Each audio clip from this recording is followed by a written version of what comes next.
Background music. Elgato's not on. Fuck. Of course the Elgato's not on. Cause I hate the Elgato.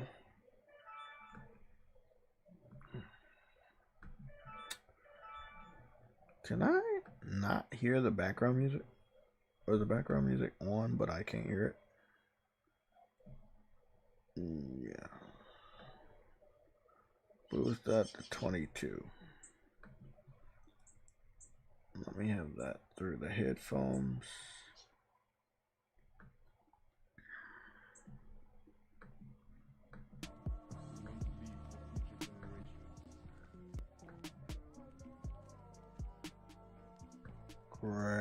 Great.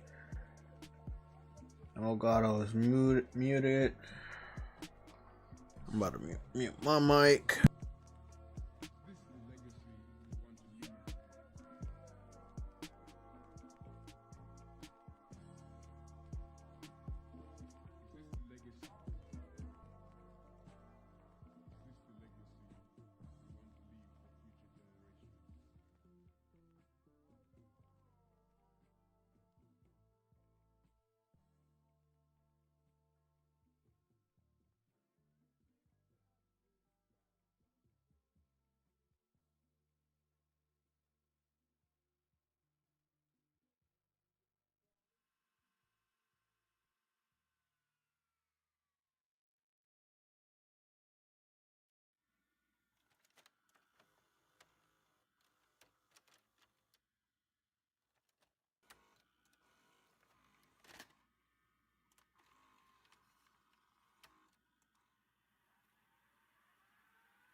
Let's get this show on the road.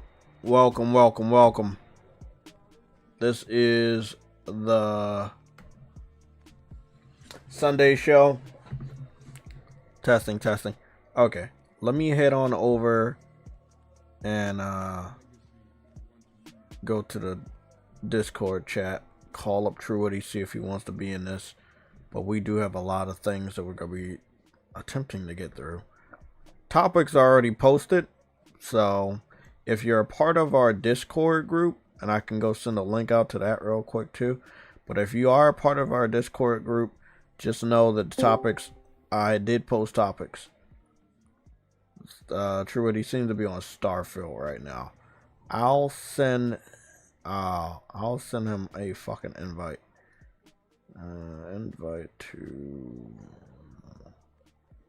True. Okay, I see Truity's on Starfield, Afro's on PUBG Team 1. So we're gonna see how that goes. Okay, cool. Let's go get a link out there for you guys for the Discord if you want to join in. 7-day expires after 7 days. How about we expire after 6 hours? We should be live for less than 6 hours. Limit uses. I'll do 50 uses. Should be that many of you guys trying to get in. Actually, it'll probably only be less than that. I'll do 25 uses. Highly doubt it'll be that many of you guys trying to get in there. And then let's generate the link. There we go. Okay.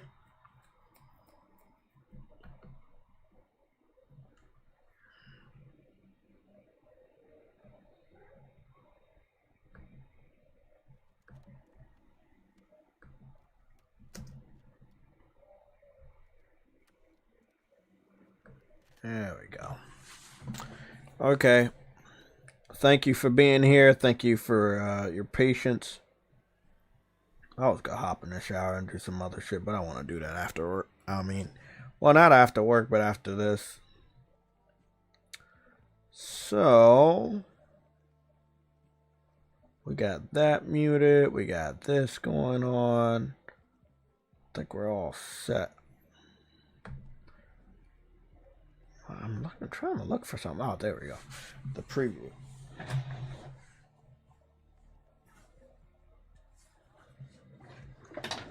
Okay.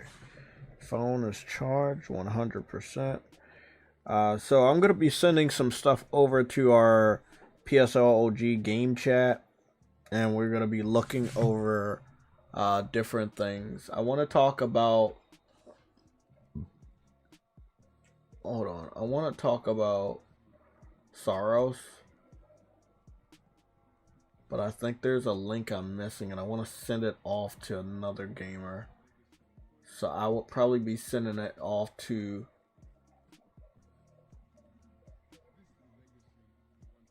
Is it money? Am I sending off the money first? Fam first? No, I'm not sending off the money fam first. I'll be sending off the Dream Zone. So we got the Amazon link over there. We got the next link. I think I want to go send off to him.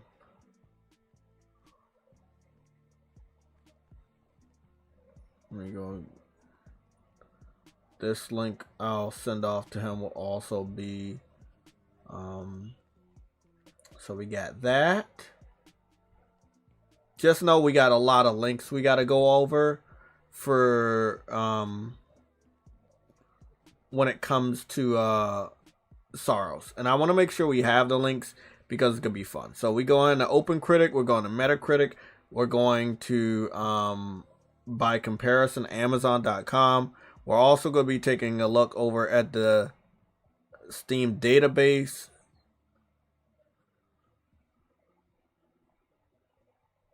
So we want to make sure we do that.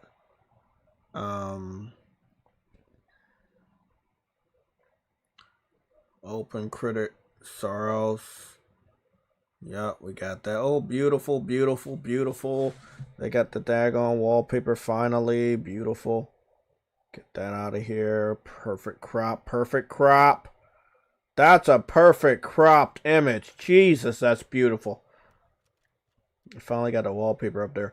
So it is sitting at mighty status on OpenCritic.com. Has a top critic score of 89, with 96% of the critics recommending the game. It's in the top 99 percentile of games. So, you know, if you're looking for justification through reviews from not gamers, but just the industry, just the journalists, then that is your, that will be your indication that, oh, okay, we can do some stuff here. So there we go. So we got Steam database, we got OpenCritic, we got,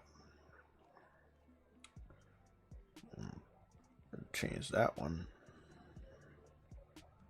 Nope.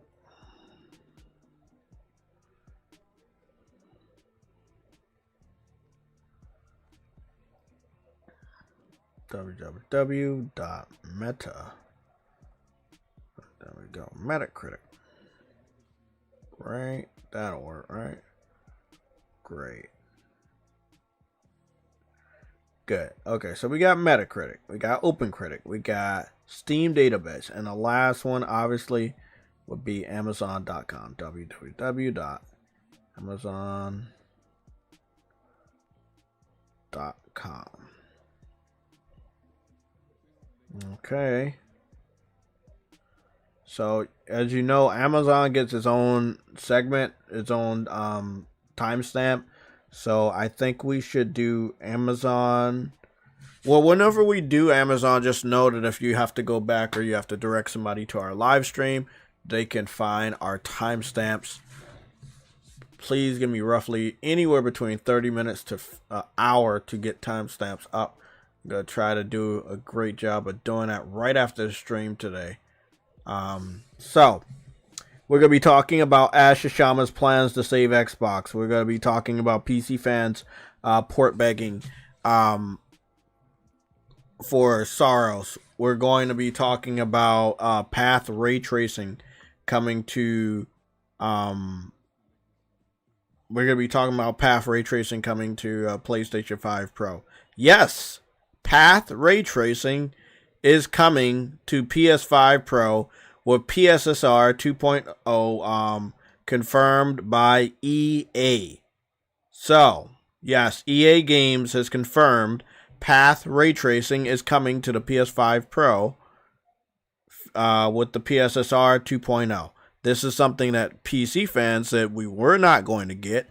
That is now officially a lie. Like, that is... You got, again, I love the optimism of the gaslighting by the PC community. They lied to us so much for so long. Now the truth's coming out, and it's just crazy. So the only other thing I'm gonna do, I'm just getting some stuff set up behind the scenes so we can move smoothly. The only other thing I really want to do is get some new screenshots up, so you know we'll be covering it on full screen. So we got that one. That's proof of ads. That's proof of port begging. This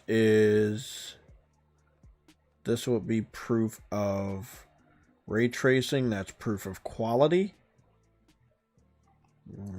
I can get 4 images here, so if I can just 1 second. That is proof of gamers, so that I don't have to zoom in on that. I got proof of ads already. I want y'all also to remember, I forgot that Kenna was coming out this year. The second Kenna is called Kenna Scars of Kashimura. Yeah, I completely forgot that Kenna was coming out this year. I don't... That's not a good thing, but jeez, I forgot all about that damn game. Yeah, I forgot all about Kenna coming out.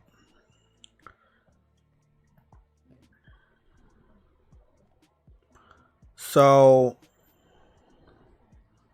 there was a lot of things that I took screenshots of, that I felt that we needed to cover. And don't worry, I'm almost done. I have 2 screenshots and they're only gonna be for proof of port begging. And then the other one is just a reminder of what happened. So we connect this one to there. Trust me, almost all my screenshots are very dangerous. In the console war, I keep so many receipts. I've, it's just a sad thing that I have to keep receipts when people have a selective memory of what happened in our console war history. But it is something that I take pride in because people. Just not too long ago, probably yesterday, a PC fan told me, nobody's port begging for SAROS. Nobody's port begging for SAROS. So I sent them 2 screenshots. One screenshot had 2 individuals. The other screenshot had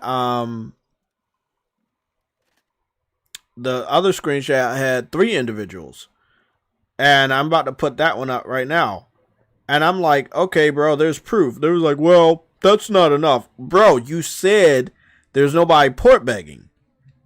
Like, when you say there's nobody port begging, that means I shouldn't be able to find a single person port begging. But if I can find even one person port begging, that's a problem. Okay, that was 2. Where's that other screenshot where it was 3 people? Let me go find that. Oh, there it is. That's the one with 3. So we got 1 there, 2, that's 6. It's just 6 amounts of proof. They understand that people are going to be teasing them on the level of port begging, so we kind of already know how that's going to go. Getting a little happy here with these screenshots. So I think that's pretty much it. I think that's all. Yeah, that's 4. Okay, let's get started. It's showtime. So this is the SAROS segment. At the end of the SAROS segment, we're gonna do the Amazon bestsellers. We normally make a thing of going through there and stuff. So the way I'm sitting right now is I'm still in a chair, but I'm looking down. Shouldn't be doing that, but just know that my legs. I need to have my legs situated for real. And take off my fucking shoes too, because that shit gonna be falling asleep, and I'm gonna be sitting here for like a while. By the way, so, let me get just 1 second. Let me get my slippers on. Where the fuck are they? What the fuck? Where are my damn slippers? 1 second. That's not what I was looking for.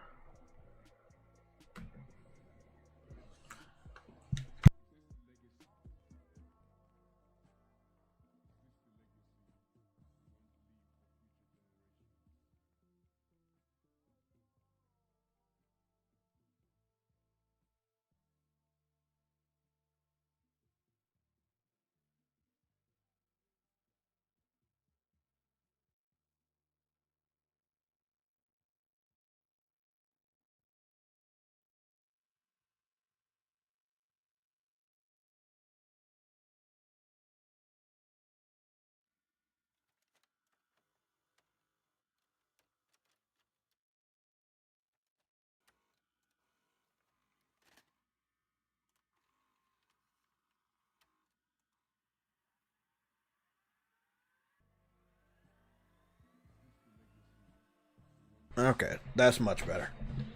Okay. We're going to move on over to full screen real quick. Thank you guys for being here.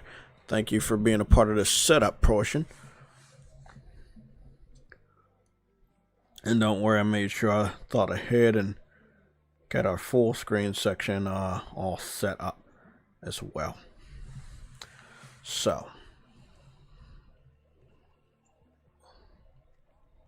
Cool. So, this is our full screen section. Hopefully over there, the chat will be coming down. But right now, we're going to be covering SAROS. SAROS is first. I wanted to have a thumbnail of Asha Sharma, but I understand that if I would have done that, people would have been like, well, you're always talking about Xbox. We will talk about Xbox because competition is good.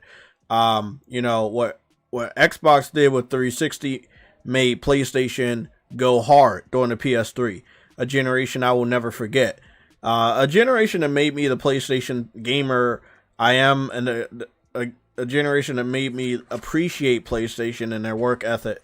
So, you know, if Xbox didn't do what they did, PlayStation wouldn't have did what they did. And, you know, and they just kept going back and pushing each other.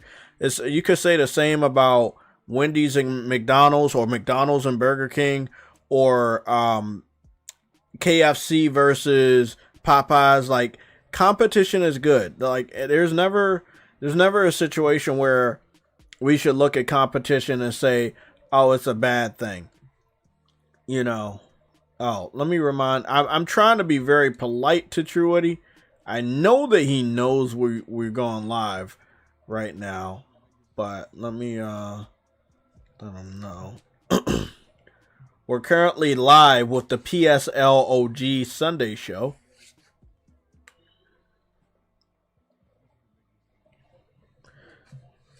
Don't worry, he'll stumble in here and claim that he forgot.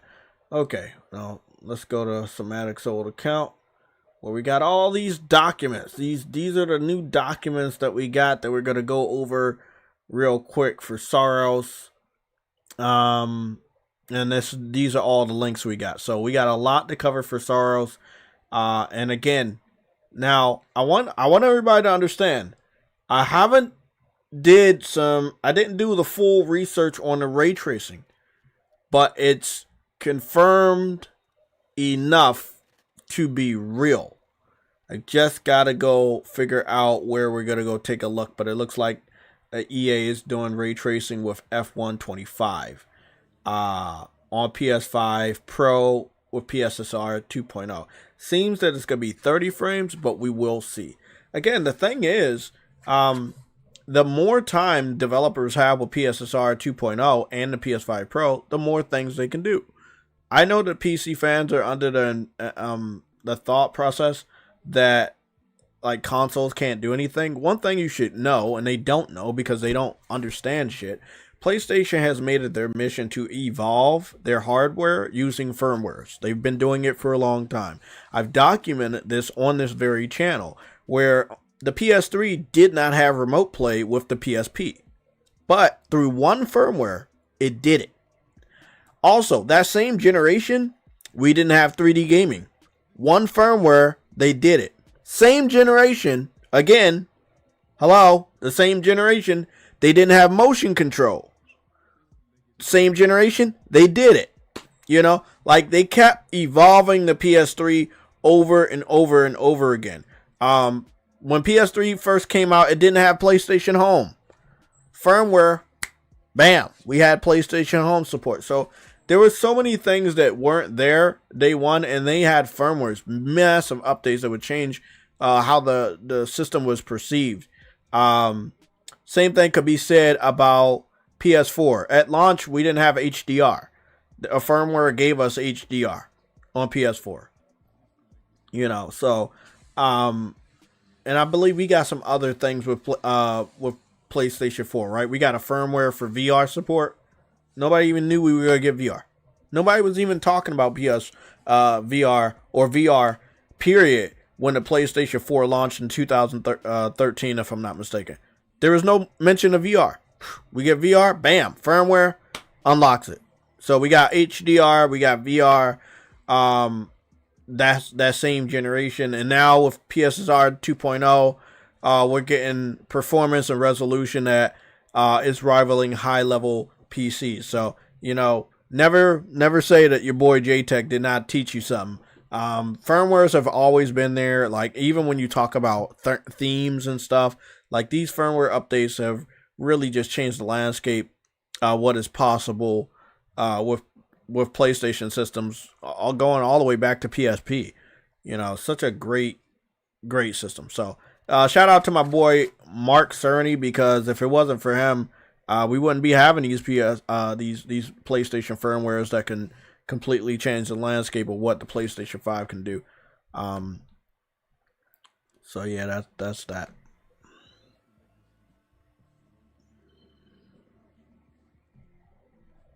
One second.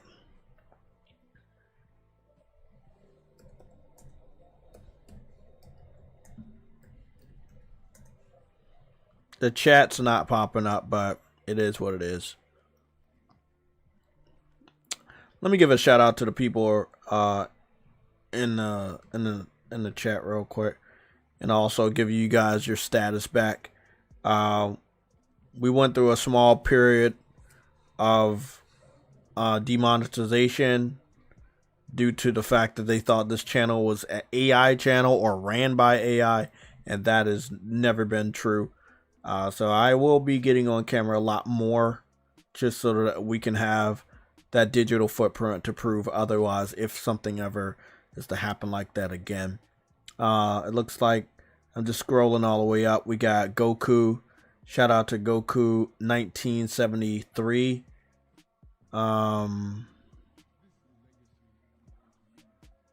We got Jamal Miller up in the chat. Shout out to you, bro. Who else we got? We got Briarios. He's in the chat. He is a mod and a member, by the way. We got Verge Brizzle. He is a mod.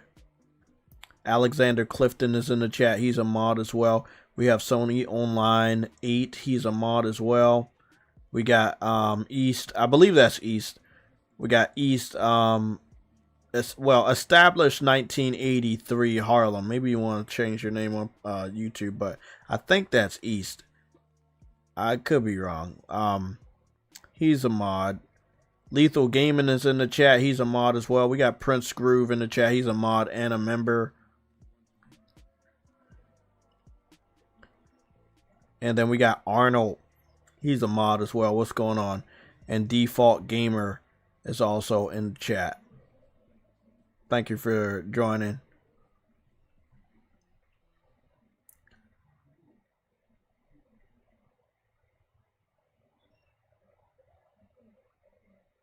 How do you join? Well, I don't remember how you join these groups, so let me go figure it out. Let's see. We got view members. Oh, I can add you if you're on my friends list.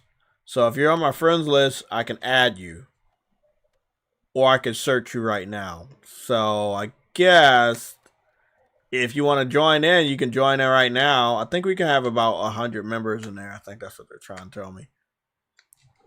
So does anybody? Oh, okay. There we go. The chat's on the side. So does anybody want to be a part of the PlayStation Legion of Gamers private chat on PSN? If you want to do that, remember, you gotta have to have a PSN. No, sorry. It doesn't matter if you're old. So anybody want to join? I'm gonna give you guys like 2 minutes because we gotta cover the SAROS bit. This is still part of the timestamp for setup because we haven't really got started yet. This will be like setup and chatting. Anybody want to join? Okay, going once because we got a big show and we got a lot to cover. SAROS is probably gonna take about at least a total of an hour, including the Amazon bestsellers, which we will just run a. You good? Okay, so let me get you in there.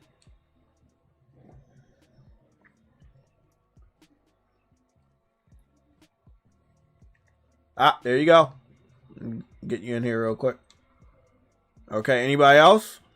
So we got 17 members in there. Anybody else?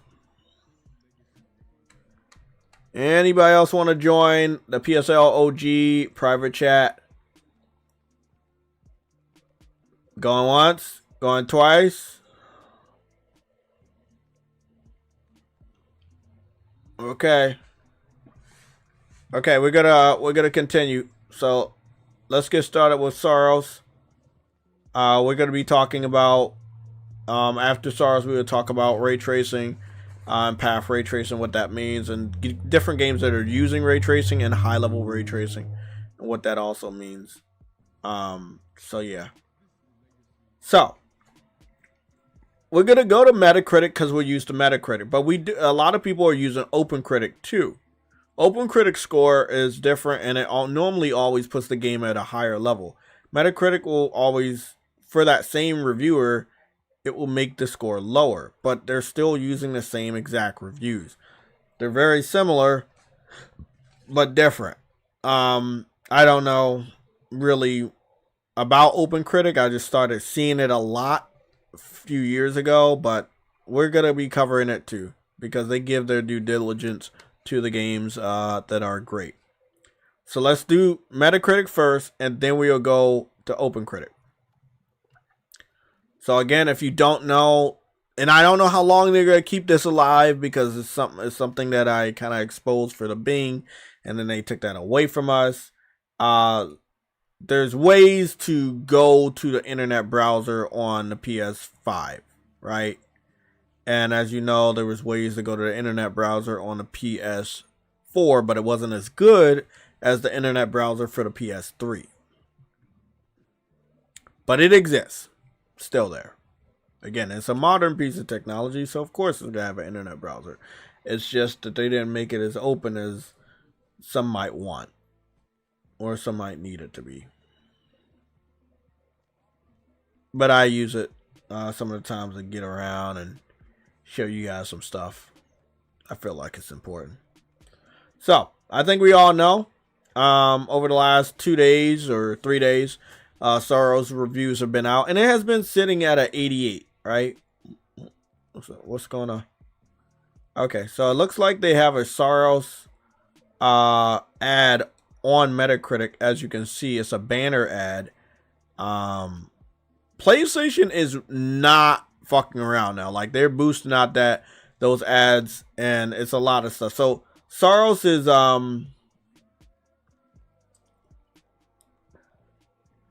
me see. Okay, about to say. SAROS is sitting at 88. Returnal was sitting at a 86. So SAROS is currently 2 points higher than Returnal. That's really good. When Returnal came out, there were like 17 million PS5 sold.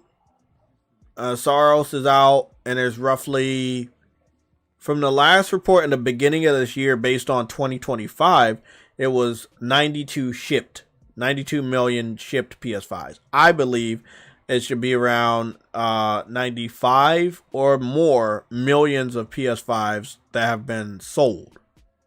They've been sold. Sony got the money for a sold console. But we will see later on. But I have done the research, and I think it's like Friday, and I checked Returnal, and Returnal was at 86, and this is at 88, so this is a step up. I will say that IGN giving it a 7 out of 10 did drop the score. Obviously, it's a yellow score, and it seems to be the only yellow score that you can find. I'm going to zoom in here. You see that little yellow part? It's very important that I cover this, and it's very important that you understand this. You see that little yellow tip right there? That yellow tip is IGN. And I'm not joking. IGN makes themselves look bad. I don't really have to make them look bad. IGN makes themselves look bad.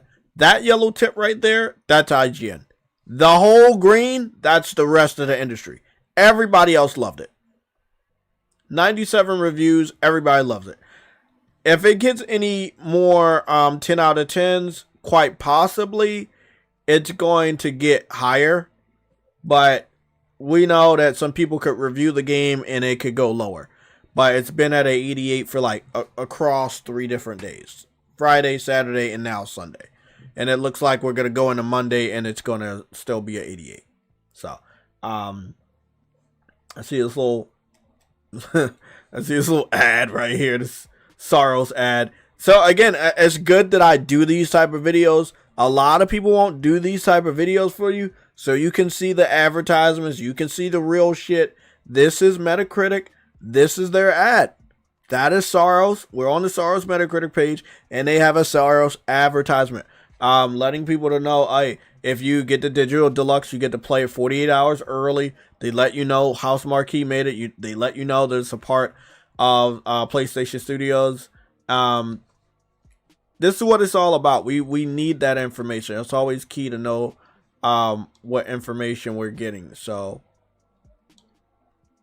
that's important. We're gonna go over to OpenCritic. I've never opened up OpenCritic on the PlayStation browser, but I already like the setup much better than fucking. You know what? Going forward, I'm not gonna use fucking Metacritic anymore because they can go fuck themselves. We're gonna be using OpenCritic. I like the setup. It's a couple more ads, but I messed around with the ads on my phone. You can easily get them out of there. Let's go take a look at this. Now, this helps us a little bit more because their setup is much more user friendly. We can see that Eurogamer gave it a 5 out of 10. Not bad. That's basically a 90, right? And we can also see IGN gave it that 7 out of 10. Look at Gamer. Look at the Gamer, a 5 out of 10. Look at GameSpot, a 9 out of 10. Look at Tom's Guide, a 4.5 out of 10. Look at Hobby Consolist, a 80 out of 100. Look at the 6 Axis, a 9 out of 10. Shack News, a 9 out of 10. Trust me, I already looked over the reviews and I got the screenshots to prove it. Majority of everybody gave it the best scores. This is why on OpenCritic is sitting at a 89, and 96 of the critics recommend the game. 96 of the critics recommend the game. Like, this is no bullshit. I got the platinum. Look at this. These are the critic reviews for SAROS. Look at how IGN versus fucking Eurogamer. Eurogamer doesn't like a lot of shit. They're very picky. So if they put out a review on time, liking something, that's a big deal. Again, I love IGN. They at this point in time, I'm not even upset. They just love exposing themselves as Xbox centric website, and it's nothing that you or me can do to change their DNA. It's okay. Okay, I'm not mad. Like, it's okay. They're not gonna change, so it doesn't really fucking matter. So those are just the reviews for SAROS. To let you know, this is the segment just to let you guys know before we go into some of the other stuff. I also wanted to show you, this was an advertisement that I saw on my Instagram earlier today, about 3 hours ago. SAROS Deluxe Edition was marketed on this Instagram ad, and it was marketed right beside Starfield. Pragmata is above it, and above Starfield is 007 First Light. So this is a brand new advertisement that says, discover your next adventure, big games, bigger stories, all in one place at PlayStation Store. And again, you can see this is a PlayStation ad. So, you know, they're doing their part. They're advertising their exclusives. They're advertising, I can't call it an Xbox exclusive because it's on PlayStation now, but they're advertising games like Starfield. This is what I'm seeing. I also want to say this. This doesn't have anything to do with Starfield, but this was an advertisement I found on YouTube. And you know how I'm a big fan of this the milestone advertisements. I am still not going to pick up Ghost of Yotai. I'm okay with that. Don't worry about that. But I do like when this stuff happens. So we should probably expect a wallpaper like that. Now, there was, oh my God, there was an image. There's an image I'm missing.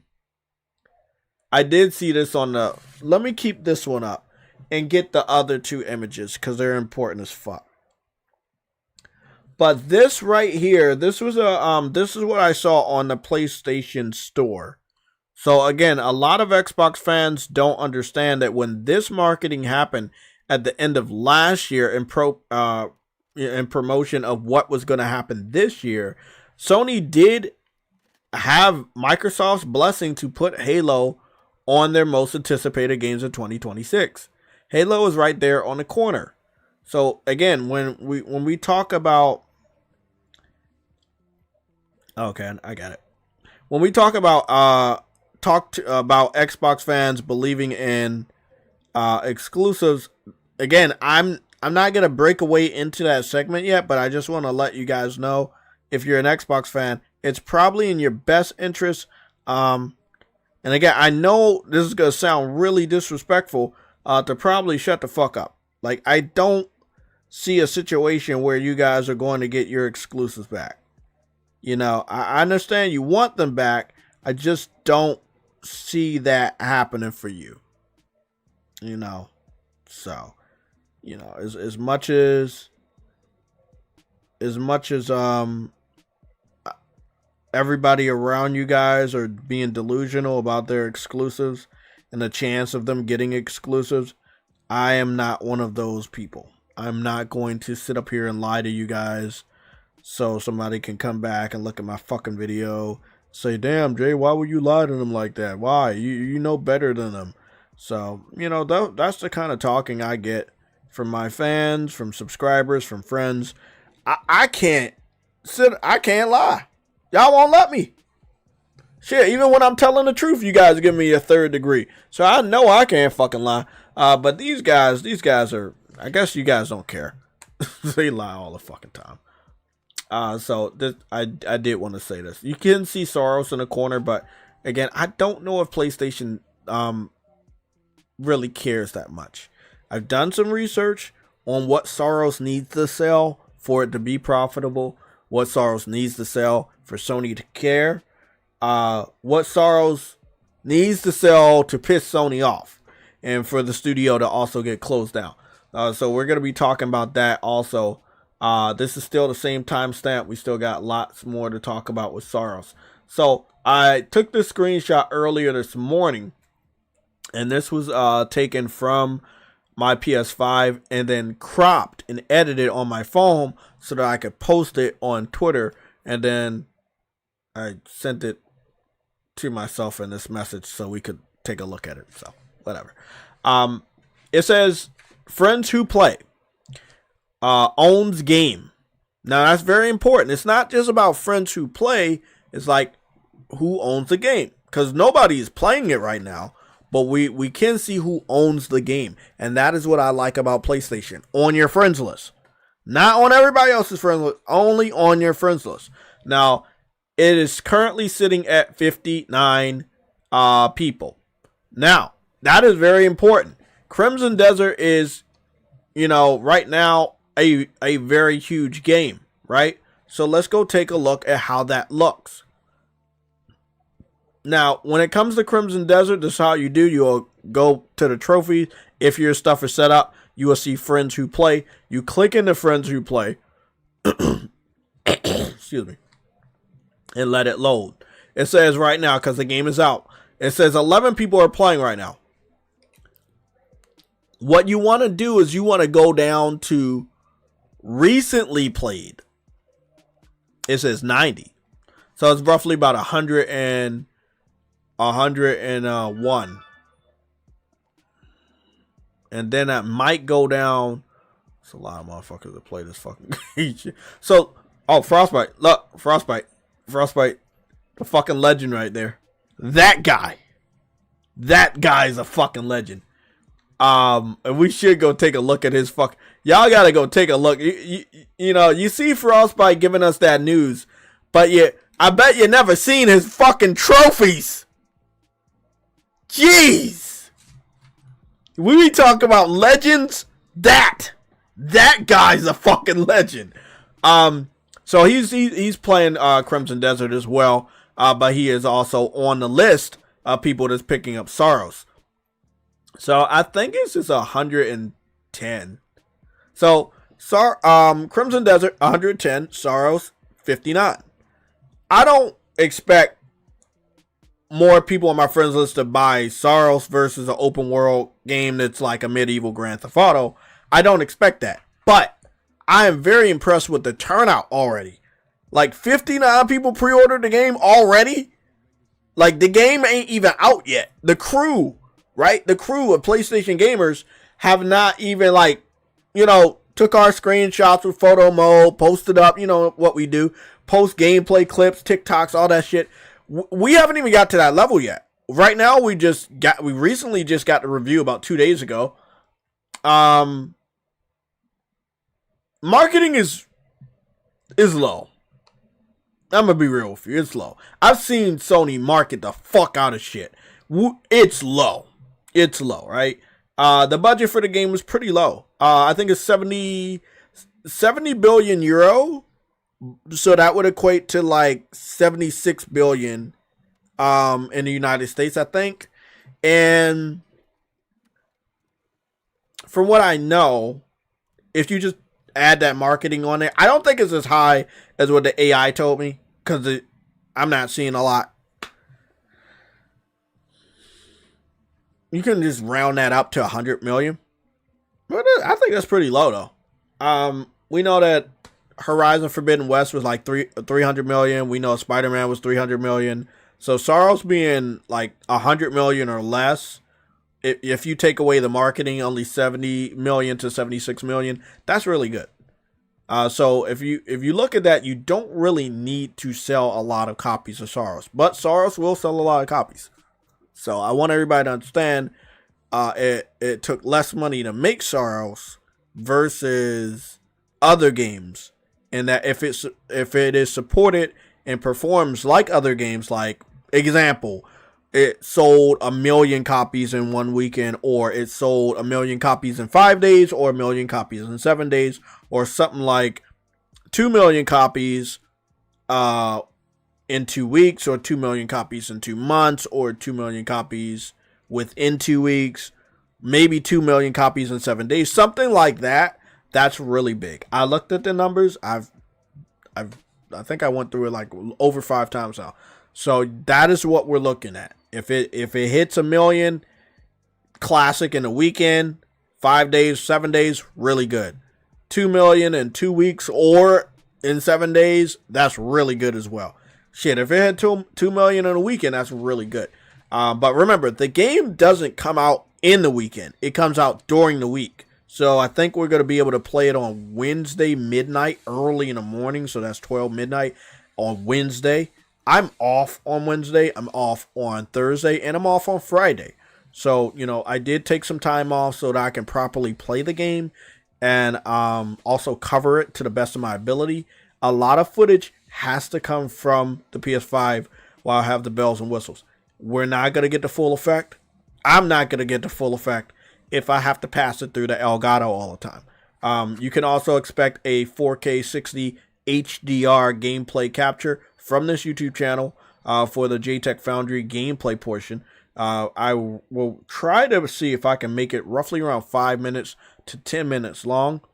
There will be commentary, but so that's just, you know, that's just my that's what I got planned. But again, 110 people on Crimson Desert on my friends list, and then 59 people on SAROS. Crimson Desert's out. Gameplay, screenshots, great reviews, sold 5 million copies already. Like, all of that gets more gamers on my friends list, like, energized to buy a game like Crimson Desert. So that's dope. Again, less than a month out, and it has 101 people on my friends list to have the game.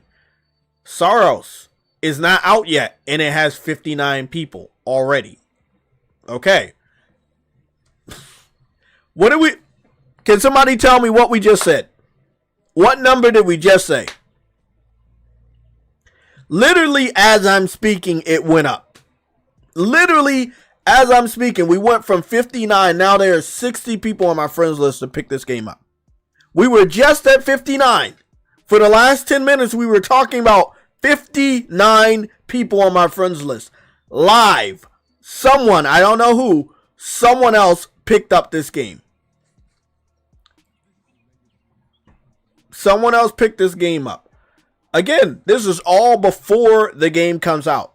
This is the power of the PlayStation gaming community.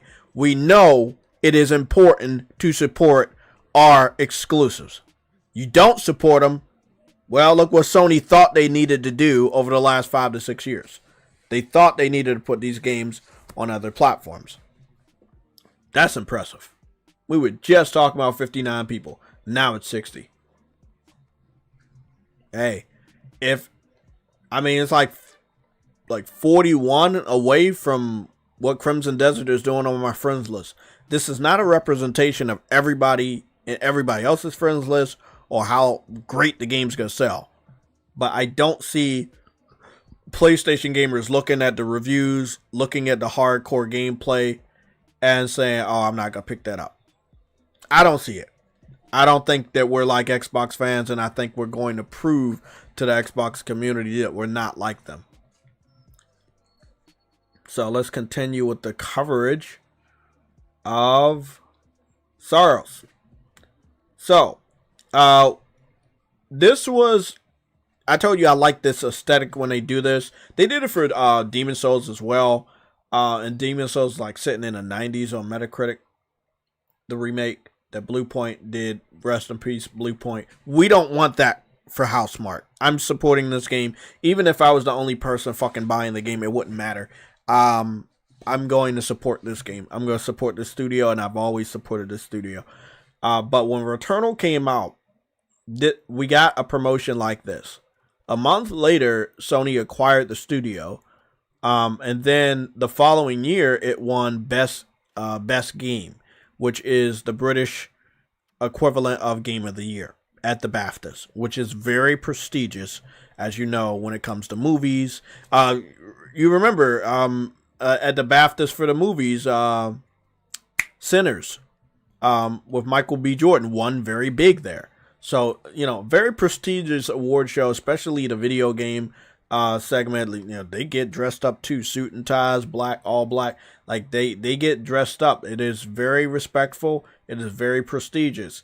So for Returnal to hit Best Game, it got 2 awards for music as well. So that's 3 BAFTAs. That was massive for them. And again, this is after Sony acquired them. And this is also after this happened, where they got all the, you know, awards, reviews, and it's sitting at an 86 right now on Metacritic. Like, when people say, oh, nobody brought this game, oh, it was dog shit, let me correct the fuck out of you. Because everything I said, I have an ammo box. Yeah, motherfucker. You know who the fuck I am. We got an ammo box. This ammo box is free. You need it, I'll send it to you. It's high quality, way higher quality than what we're looking at. But yeah, this is an ammo box. This shows the line of progression. We got the fucking reviews. The game was a banger. Sony acquired the studio. It got a shitload of fucking awards, and then SAROS was revealed. That's how I hit. If Returnal was not good, it wouldn't have sold. If it didn't sell, they wouldn't have acquired the studio. And then if it was a bad game and it didn't sell, there's no point that it would be good enough to get the 3 awards that it got. And all of that together, how the fuck we get SAROS if Returnal didn't sell? There is a narrative currently right now from the PC community that Returnal didn't do good. Returnal was like less than $50 million to make. It made his money back. It may have not sold like other games, but it made his money back. You know? And remember, when Returnal came out, I think that it was only 17 million PS5 consoles sold. But we don't know how many the scalpers had it. So for this game to sell 1 million in I forgot what time frame. It might have been, I'll look it up, but it sold 1 million in a good time frame for the amount of people that had a PS5 at the time. Remember, this came out in 2021. It's 2026. We're almost at the end of the generation. There are a lot more people that own a PS5. There's no way that SAROS does not get picked up by the PlayStation community. There's no way that SAROS does not get supported more than Returnal when it comes to the PlayStation community. I was in the middle of some research for the ray tracing, but I'll get back to that. How long did it take Returnal to sell 1 million copies on PS5 alone? or did it need the help of PC? I just want to be honest with my questions. While it's often a point of debate in the console versus PC discourse, the data shows that Returnal reached the 1 million milestone primarily on PS5. According to Sony's financial reports and internal data that surfaced later, here is the breakdown of its sales journey. Initial milestone, Returnal, was released on April 30th, 2021. By July 2021, just 3 months after launch, Sony officially announced the game had sold 560,000 copies as a PS5 exclusive. The 1 million mark. By early 2022, internal data, later confirmed by the Insomniac leaks, showed the game had sold roughly 866,000 copies and had shipped 1 million units to retailers. PC contribution. The PC version didn't launch until February 15, 2023. By the time it arrived on Steam and Epic, the PS5 version had already been on the market for nearly 2 years and was sitting right at or very near that 1 million copies sold through mark. Did it need PC? Technically, no. While the PC port added a few 100,000 more players to the total, Steam estimates suggest around 300,000 plus copies sold on that platform as of late 2025. The game had already established its hit status on the console. Sony actually considered the initial 560K launch a success for a brand new high-difficulty niche IP, which is a big part of why they moved to officially acquire Housemarque in June 2021. The PC release was more of a long-tail revenue strategy rather than a necessity to hit that first million. Given your interest in technical benchmarks, it's worth noting that... So like I said, it was, I think it cost less than 50 million to make, and it didn't need to sell 1 million copies for them to make their money back. But they did make their money back, and they made profit, and they were able to greenlit SAROS, and they acquired the studio, and then the studio went on to win 3 prestigious awards. As you can see, Best Audio Achievement, Best Music, and Best Game at the BAFTAs. Official shit. But, you know, PC fans are haters. And don't worry, I'm going to cover the port begging segment of SAROS right now. But yeah, they're haters. So there's PC fans right now port begging for the game. They want the game. Oh, there was one more thing I needed to do. Yeah, there's PC fans begging for the game right now. They want the game. And then, on the other hand, there's PC fans shitting on the game and claiming that nobody liked the game, nobody brought the game. I was like, for the type of game that it was, it did very, very well. It sold very well for the type of game that it was of that quality. But they believe that nobody picked up the game because they secretly know that nobody over there picked up the game. I think what they're really saying is nobody over there picked up the game. And then I'm still hearing this quote unquote, well, games should be on all platforms. This game should be played by more people. Well, when you kind of like take a look, what do you guys see? This is Returnal on PC. I'll just keep it here. You tell me what you see. Because what I see is 6,691 concurrent. That's what it peaked at. But it peaked 3.2 years ago. That's when it peaked. It peaked 3.2 years ago at only 6,000.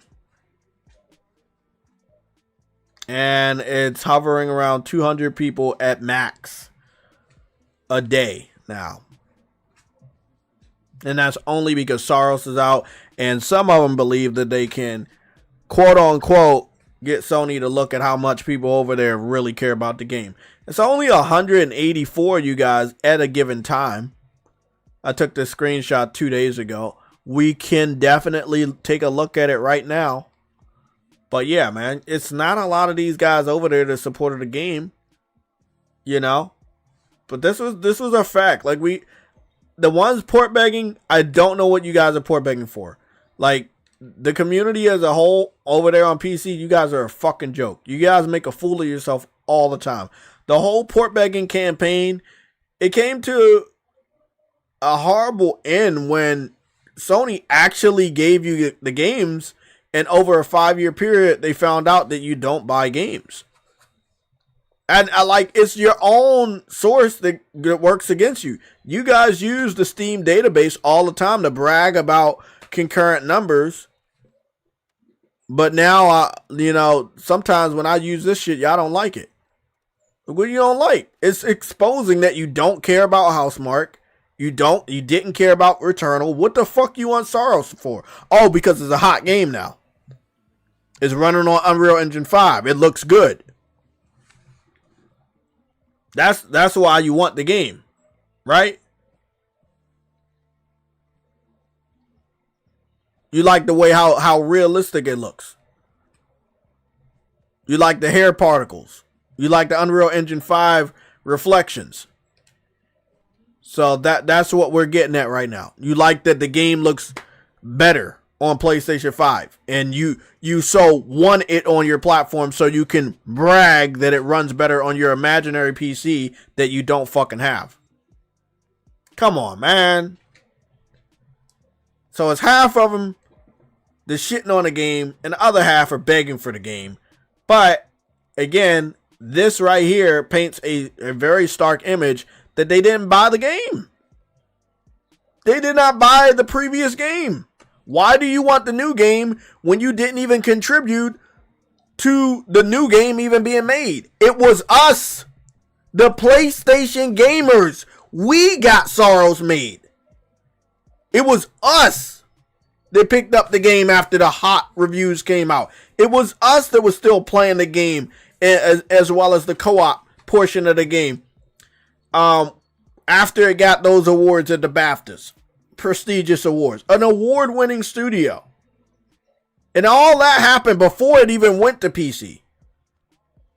That co-op update before it went to PC. Come on, man.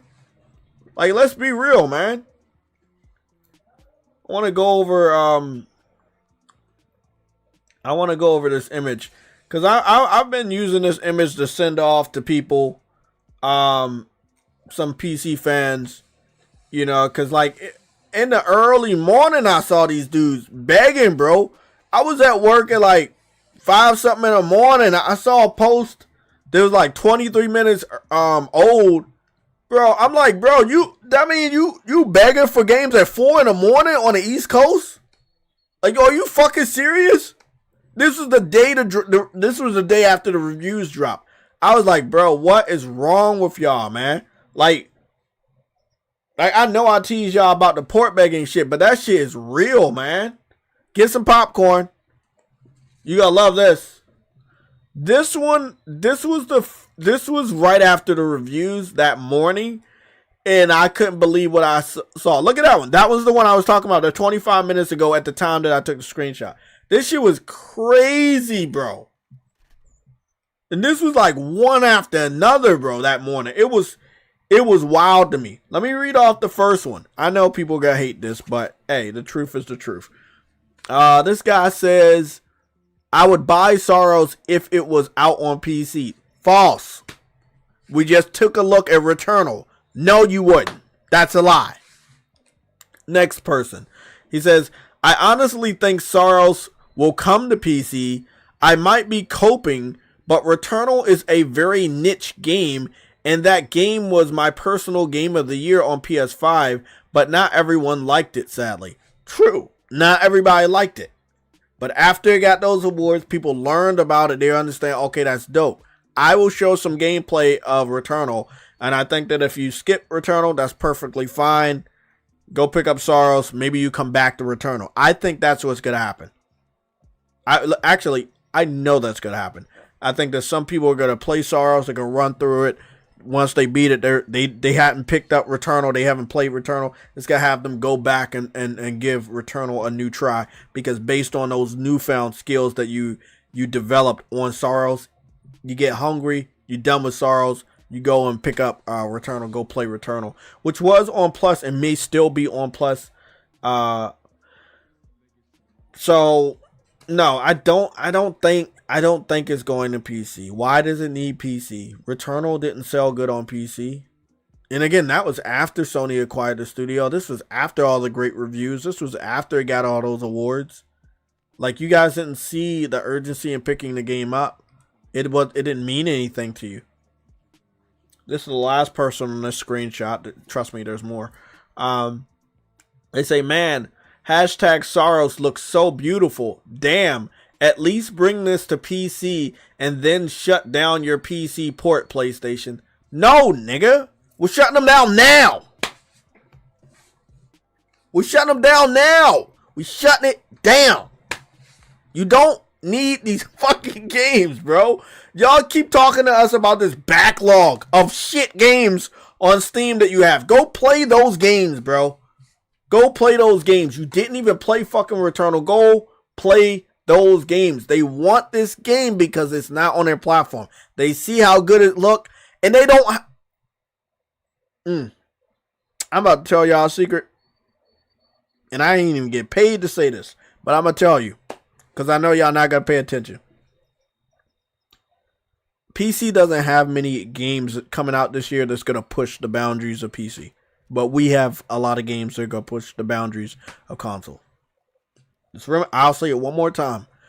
PC doesn't have a lot of games coming out in 2026 that are going to push the boundaries of PC technology.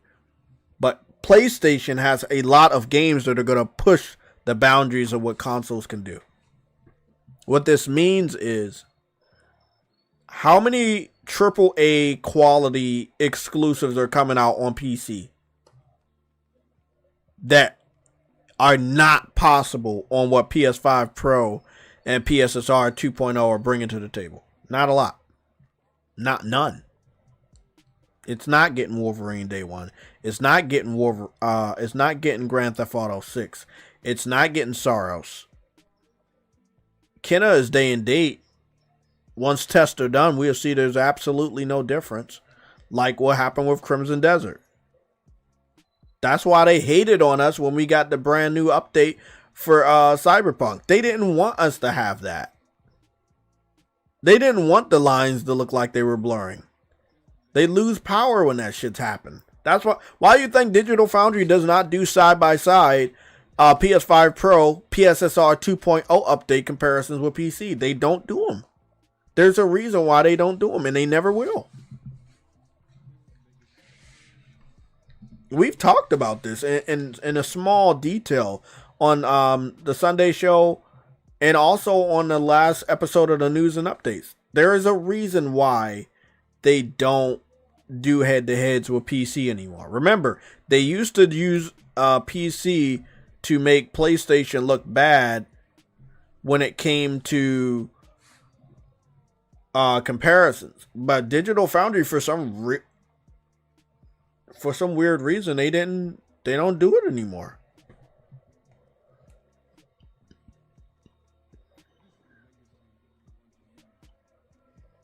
Yeah, but I mean, I've had those type of motor skills for a long time, growing up playing Nintendo titles. You know, the reload when you're shooting, there'd be like a little bar, like a little old school video game, and if it gets in the middle of the bar and you click the shooting button or the reload button, it'll quickly reload and it'll give you like an extra boost on your bullet, like extra damage. So it's pretty cool. It's a nice little mini game inside of it. I got some gameplay that we're gonna show. Let me go to the next port begging screenshot. Here's another one. The first guy up above, Monster, he says, as someone who brought every PlayStation PC port full price, cap. You know what? No, that's a fucking bold-faced lie. I'm disappointed SAROS isn't on PC. Okay, see, this is the thing. First, y'all wanted PC ports. Then you wanted Sony to be dumb enough to do day and date. The game ain't out yet. First of all, why are you begging this hard? The game's not out, and you're disappointed it's not on PC? I thought you liked ports, right? I thought y'all liked getting ports late. I thought y'all didn't care about getting ports late. You teased us that we don't have games. So now that we have games, you're mad that we have exclusives? This is why I can't stand the PC fans. We give them games late, they claim there's no reason to buy the PS5. Now there's a reason to buy the PS5. Now you're mad that Sony's not putting the games on your platform. Also, get this one more thing. The games that Sony put on your platform, majority of them were single player. You didn't support. And yes, I got screenshots. I did the test earlier today of some of the lowest performing PC ports. And I'm going to go put that screenshot up right now and we go take a look at it. Like, I am so fucking tired of these guys. I'm going to go to this guy right here. Hold on, let me make sure. This one, oh yeah, that's a good one. So I just want y'all to know, I know the 3 games Housemarque put on PC. Just let it be known. I know the 3 games that Housemarque put on PC, and they sold like shit.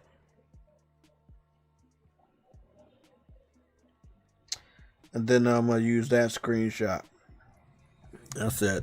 Man, I'm about to destroy the fuck out of that narrative. This Music from the Void, he says, same. I built mine 2 years ago and haven't touched my PS5 since. So I'm guessing he's talking about he built his gaming PC 2 years ago and he haven't touched his PS5 since. It's a bummer that Sony stopped supporting PC ports though. Was looking forward to Ghost of Yotai and SAROS. He said the quiet part out loud. He said the quiet. Let's read this in reverse. He says, was looking forward to Ghost of Yotai and SAROS. Those are PlayStation exclusives. That gives the PS5 that he has no value for right now, value. He's mad that Sony woke up and realized that they stopped giving value to PS5 owners. He's mad that Sony does not want to get more people to buy a PS5. So he wants Sony to inflict damage upon themselves. You know, in a video game where you step on spikes or you stand in the fire for too long and you get damage. That's a stupid part on your behalf. Or maybe you like us and you like to test and see if that game has the damage effect. But if you do it enough and you die, or like on Dark Souls, Demon Souls, Bloodborne, where you watch shadows of other players jump off edges of fucking bridges and shit and kill themselves. Like, the fuck that guy do that for? That's how I was looking at Sony. Why are you hurting yourself for these trolls? This dude said the quiet part out loud. He says, I built my PC 2 years ago and haven't touched my PS5 since. Well, 2 years ago, that was a lot of games that PlayStation were putting on your platform. And they gave you the fortitude to believe that you don't need or don't value that PS5 anymore. So you believe that every game was going to continue to come to the platform regardless of how it sold. Because let's be real, PC fans never talk about how good a game sells on PC from the PlayStation port begging strategy or the Jim Ryan PC porting strategy. That's what I like to call it. They never talk about how good a game is selling on PC. And they usually give us high estimates like 700,000. Oh, this game did this good. It's 700,000. How did a game do 700,000 when the Steam database is saying it only did 6,000 concurrent 3 years ago? Like, the math ain't mathing. Now, it's 2026. You can't lie to us no more. We know these games flopped on your platform. Why you think PlayStation pulling the fuck back? So he said the quiet part out loud. There's a reason why I'm taking these screenshots. Because they're so desperate. They're saying stupid shit. Actually, every time I've ever took screenshots of port beggars, they always sound stupid. But this right here is the golden goose. And I have it. And I need to crop this shit and put it in a frame and put it behind me. Because, goddamn, that's the dumbest fucking thing. He says, I built a PC 2 years ago. And I haven't touched my PS5 since. Then skip ahead. He says, it's a bummer that Sony stopped supporting PC ports though. Was looking forward to 2 fucking exclusives. The reason why you buy a fucking PS5 and you're mad that Sony doesn't want to give people a reason to buy a PS5? How does that even make sense? Like, for real, man. Like, self-inflicting damage? That's crazy, bro.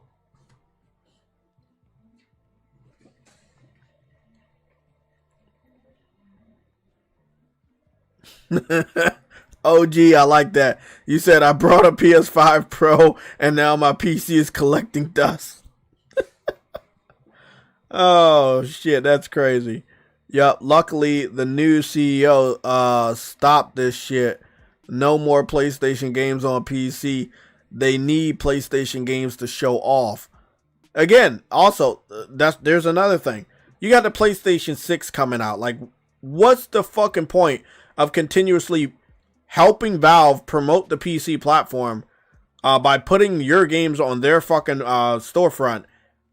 That's not helping people find a reason or find any validation to pick up your platform, to buy your platform, to keep your platform. Like, you're giving PlayStation gamers absolutely no reason to own a PlayStation by continuously putting the best version of that game on PC. That does absolutely nothing to sell your fucking PlayStation 5. Because as you can see from this idiot, he stopped giving you money on your storefront. He started putting money on another storefront, or because he never said he was buying these games. He says supporting. Supporting does not equal buying. If somebody's gonna buy your game, they're gonna say, I brought the game. Like, when we say we buy shit, we say we brought that day one. We never see PC fans saying anything about buying. Supporting. What's supporting?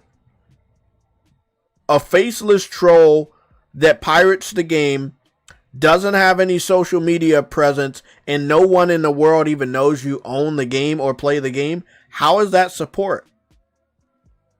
Support would be if you brought the game, you have a social media presence, you're playing the game on your PC, and you can show other people in your in your PC gaming community how good the game is on PC. But you're not doing that. You're absolutely adding no value to the conversation of the game on your platform. PlayStation gamers, what are we going to do? We're going to buy the game. We're going to let our friends know we got that shit day one. We're going to post screenshots. We're going to post gameplay. We're going to do live streams. That's how you show support. That's after you already paid for the game. I never see PC fans do that shit. But yet, these faceless trolls are all running around Twitter talking about they were supporting the game. How? How the fuck were you supporting a pirated copy of a game, having a faceless presence on the internet that no one fucking knows you exist? You refuse to post gameplay. You refuse to post screenshots. How is that support? That's like saying, man, I really was talking to you, but I really wasn't talking to you. I was thinking in my head that I was talking to you. Nobody fucking knows I'm talking to you. I'm not opening my mouth. I'm thinking in my head what I'm saying to you. You can't read my fucking thoughts. That shit's stupid.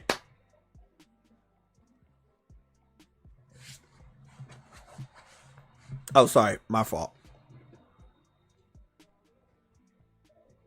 Sorry, my fault. He says Sony stopped supporting PC ports. Was looking forward to it. He never said bye. He says was looking forward to Ghost of Yotai and SAROS. Never said I'm looking forward to buying it or that I purchased other games in the past. He's just upset that Sony is no longer supporting the fucking bullshit. Still, same thing. A lot of PC fans do claim that they support stuff on PlayStation, but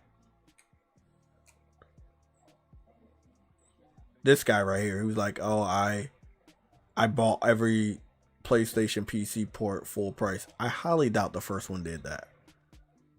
I highly doubt that. But I wanted to show you something. Because I used him as a point to expose that people were port begging.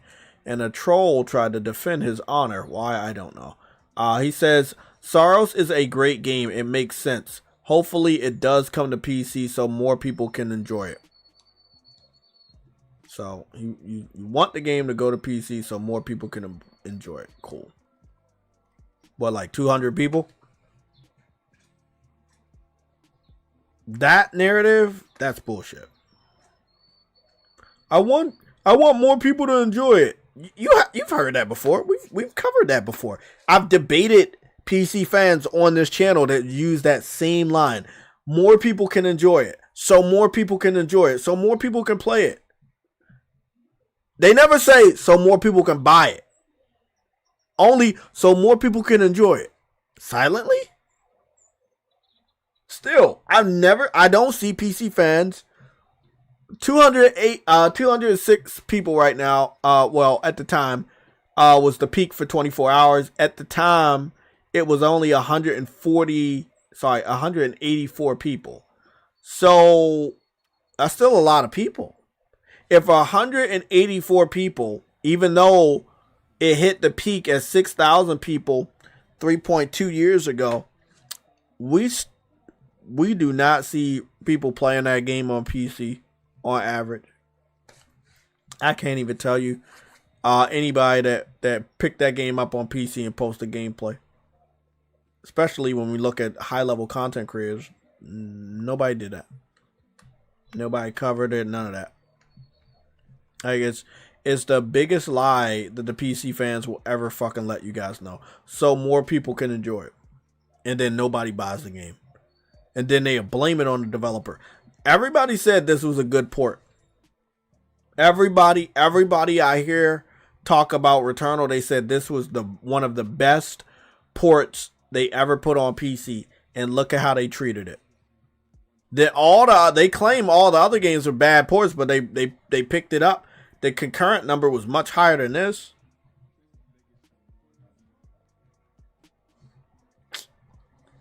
Don't listen to him, man. Look, y'all already saw what happened last time, right? Fight back. I'm not going to be quiet. Fight back. Buy the fucking game. Let them know who the fuck we are.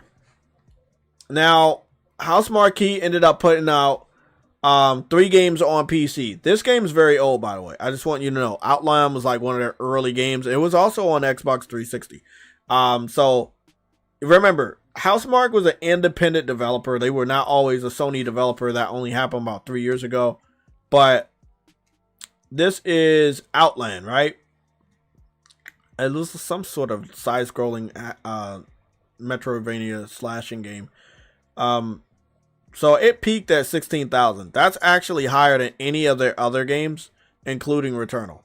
Actually, if you put Returnal and NX Machina together, it still doesn't hit the peak of Outland. But Outland is like 13 years old. So let that sink in.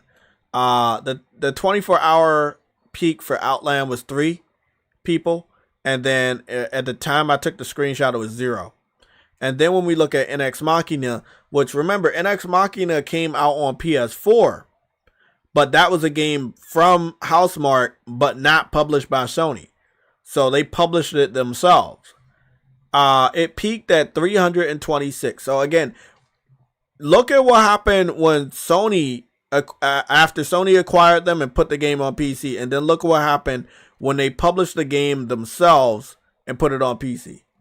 So PC fans claim they care about the developer, but they supported the developer more after Sony acquired them versus when they were unknown.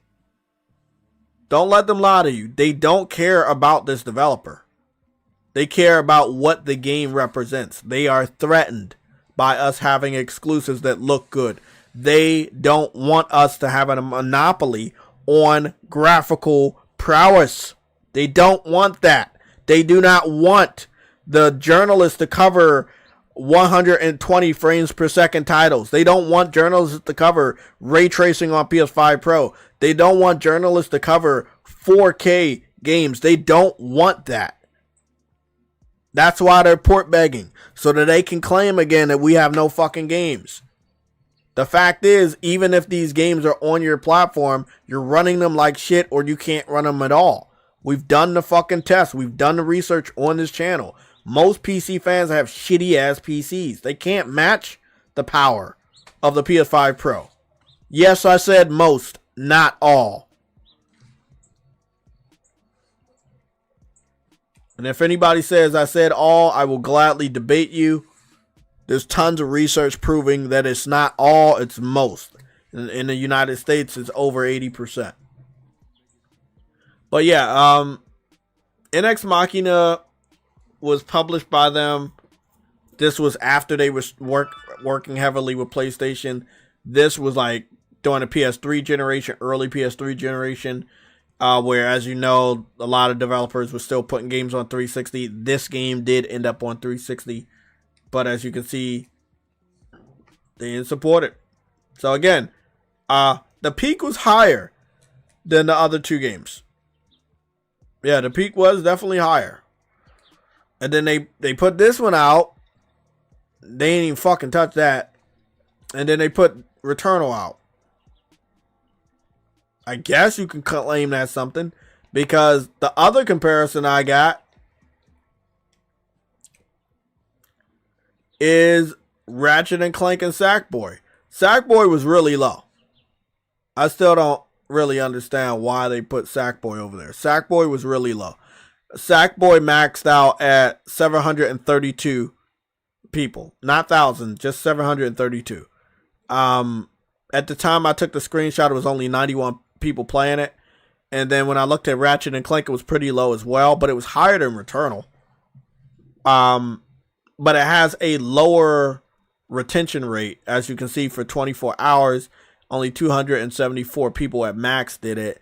And then the 24-hour max on Returnal was 406. And then at the current time, Returnal had 173 people playing on PC. And then Ratchet and Clank and Rift Apart only had 144. So even though Ratchet and Clank maxed out or peaked at a higher number, it still has less people playing right now than Returnal, but not by much. Horizon Forbidden West, one of my favorite games, it peaked at 40,000. That's still pretty fucking low, right? Marathon, just for comparison, peaked at 88 or 86,000. So for comparison, you look at all of these together, and they didn't even accumulate what Marathon made at its peak. Marathon 86,000, and then look at all of this. Combine this shit together, it ain't nothing. So it's sad, but again, it's proof right here that PC fans don't actually support PlayStation exclusive. This is their own data. This is the Steam data.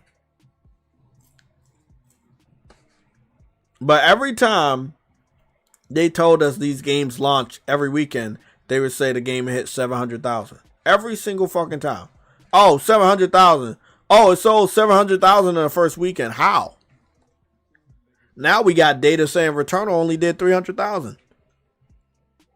And it's 2026. This game came out 3 years ago on PC. It's still sitting at 300,000? But y'all want to convince us that every last one of these games did 700,000 every weekend? Come on, man. Make it make sense. No, you're not getting SAROS. No. Sony looking at the same data that I got access to. Their shareholders got access to the same fucking data. It's pretty fucking obvious after 5 and 6 years that nobody plays these fucking games over there. They don't know a good game. They've been playing dog shit for multiple fucking generations. They don't know what a good game is. They don't know how to play it. They don't know how to post about it. They don't know how to fucking appreciate it. Whenever, and you will see a lot of these guys, I'm just letting you know, for to navigate the console war streets out here, you will see a lot of port beggars. They exist. Just know that they exist. I've always talked about them existing. I talked about the damage that they could do. And we saw that their port begging convinced Sony that there was a market on the platform. Don't let them do it again. We're about to cover some more shit.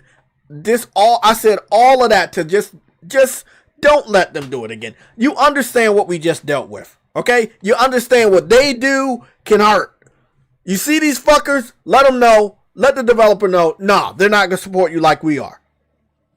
Let them know, hey, it's only like 100 and something people playing at your game over there. They don't fucking care about you. Don't just let them run wild on the internet and try to convince these young developers that don't know better that there's a platform over there for them. There's no platform on PC. That's the biggest lie in the world, man. There's nobody over there. That's the biggest bullshit lie in the fucking world. They say, oh, there's a billion people. Yeah, it's a billion people that have a fucking PC around the world. Yes, but they're not all gamers. And they don't always use it for the purpose of gaming. If so, by that logic, every single game, and I'm being generous with this, should sell 1 million copies, including the small ones. But that, as we know, does not happen.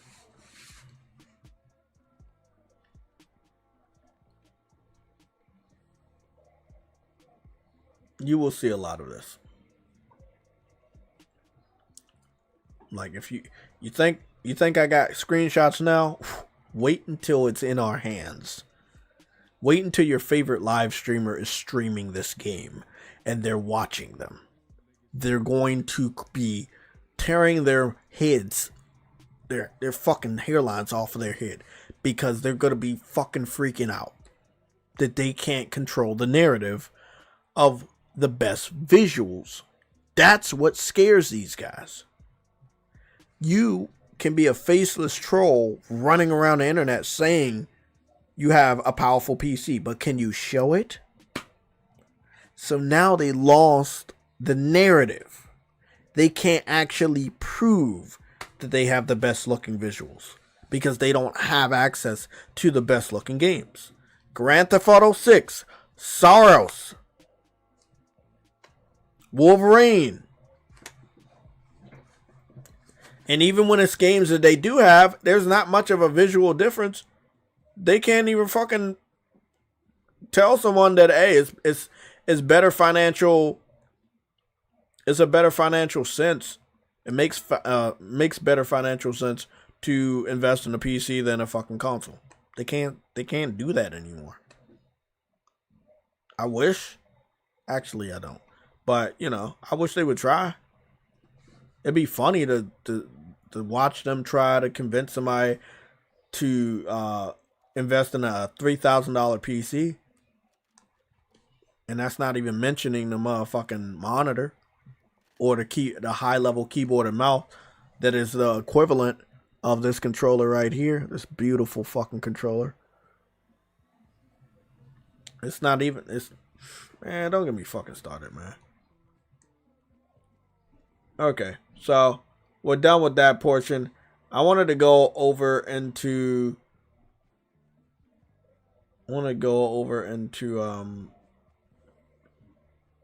the Steam database right now so that we could just see about Returnal. We don't really have to, but I feel like I owe it to everybody that I just be real honest, just to cover my own ass.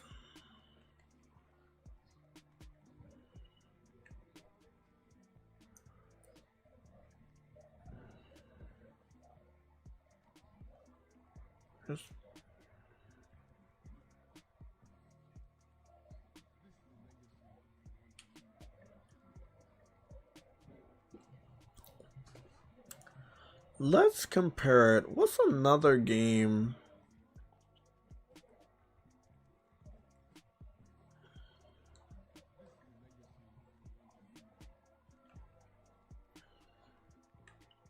Spider-Man. Let's compare it to Spider-Man.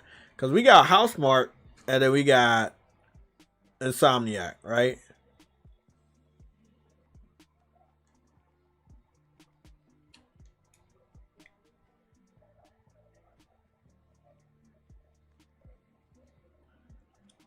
Yeah. So we got Housemarque and then we got... That's perfect. So let's compare these two games. Was that one been out for that long? That one been out there? Let's just do for a whole year, right? So I believe we go down for a whole year. Spider-Man 2 obviously has been a bigger success on PC than Returnal. But it's Spider-Man 2. And it's only sitting at 2,000 people as of today. Right? Now, this is what I'm seeing. I'm seeing a surge because you know what they're doing. I see a surge right now because they saw SAROS. Now they understand. Oh shit! Oh shit! We gotta go. We gotta go buy the game so we can trick Sony into believing there's a lot of us over here. It's still only 353 y'all fuckers on there right now. Go on and buy the game now. Go buy the game. That's what y'all want to do. Go buy the game. But you had 3.2 years that the game was on your platform to play the game. So now you want to play the game? Now you want to play the game. All of a sudden, now you want to play the game. We looked over the numbers. You know, we looked over the numbers. We saw that the numbers were low. So it's about 350, about 356 of them was on there right just now. All right? And it maxed out around 400. This screenshot was taken about 2 days ago. Now tell me, what do you think happened? Be fucking careful. If you're a PlayStation gamer listening, these PC fans are nobody to play with. Do not allow them to trick Sony again, man. They've done it before. There's not a lot of them over there. I know what they're trying to do. We just saw what they tried to do. This is a screenshot I took 2 days ago. This is where they were 2 days ago. You know. We just went to Steam database. We saw it maxed out at 400 in the last 24 hours. They're attempting to do something with the concurrent so that they can make news. The Steam database concurrent numbers, they do make news. If you get the number high enough, it breaks a record. If it breaks a record, most journalists will pick it up as a story. Once they pick it up as a story, that information goes back to the company to let the company know, oh, there's interest over here, or people are really enjoying our game, or maybe there's a big presence over here.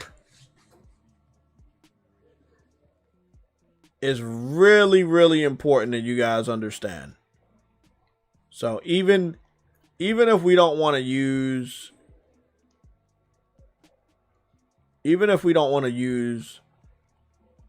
Spider-Man 2, which I feel is unfair, we'll use something that's a little bit cheaper or lower budget, and that will be Ratchet and Clank. Then you compare that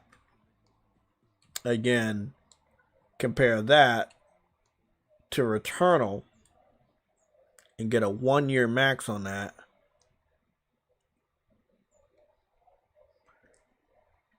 Now, let's go take a look. See, green is Ratchet and Clank, blue is Returnal. Most of the time, as you can clearly see, Returnal has never been higher than Ratchet and Clank. But as you can see right there, for some reason, as you see that? For some fucking reason, now Returnal has 434 people in 24 hours and 353 people on right now. What could possibly influence these guys to play this game? What are they thinking? Oh, if we can all get on this game and we can get the number up, we can make the news before the game comes out and the sales numbers come out for the PS5 version. I'm gonna take a screenshot of this. That's how fucking funny this shit is. I'm gonna take a screenshot of it. That's how funny this shit is. That shit needs to get put on my back wall. And I just told y'all how fucking conniving these dudes are. This is the PC Master Bates community. I'm not taking no L's if PlayStation fans don't buy SAROS. I don't take no L's. That's a beautiful screenshot right there. That is beautiful. Caught y'all motherfucker right in the act. Got ya. Got y'all niggas. I caught y'all motherfuckers. That's what's funny about this. They could have swore they wasn't going to get caught doing it.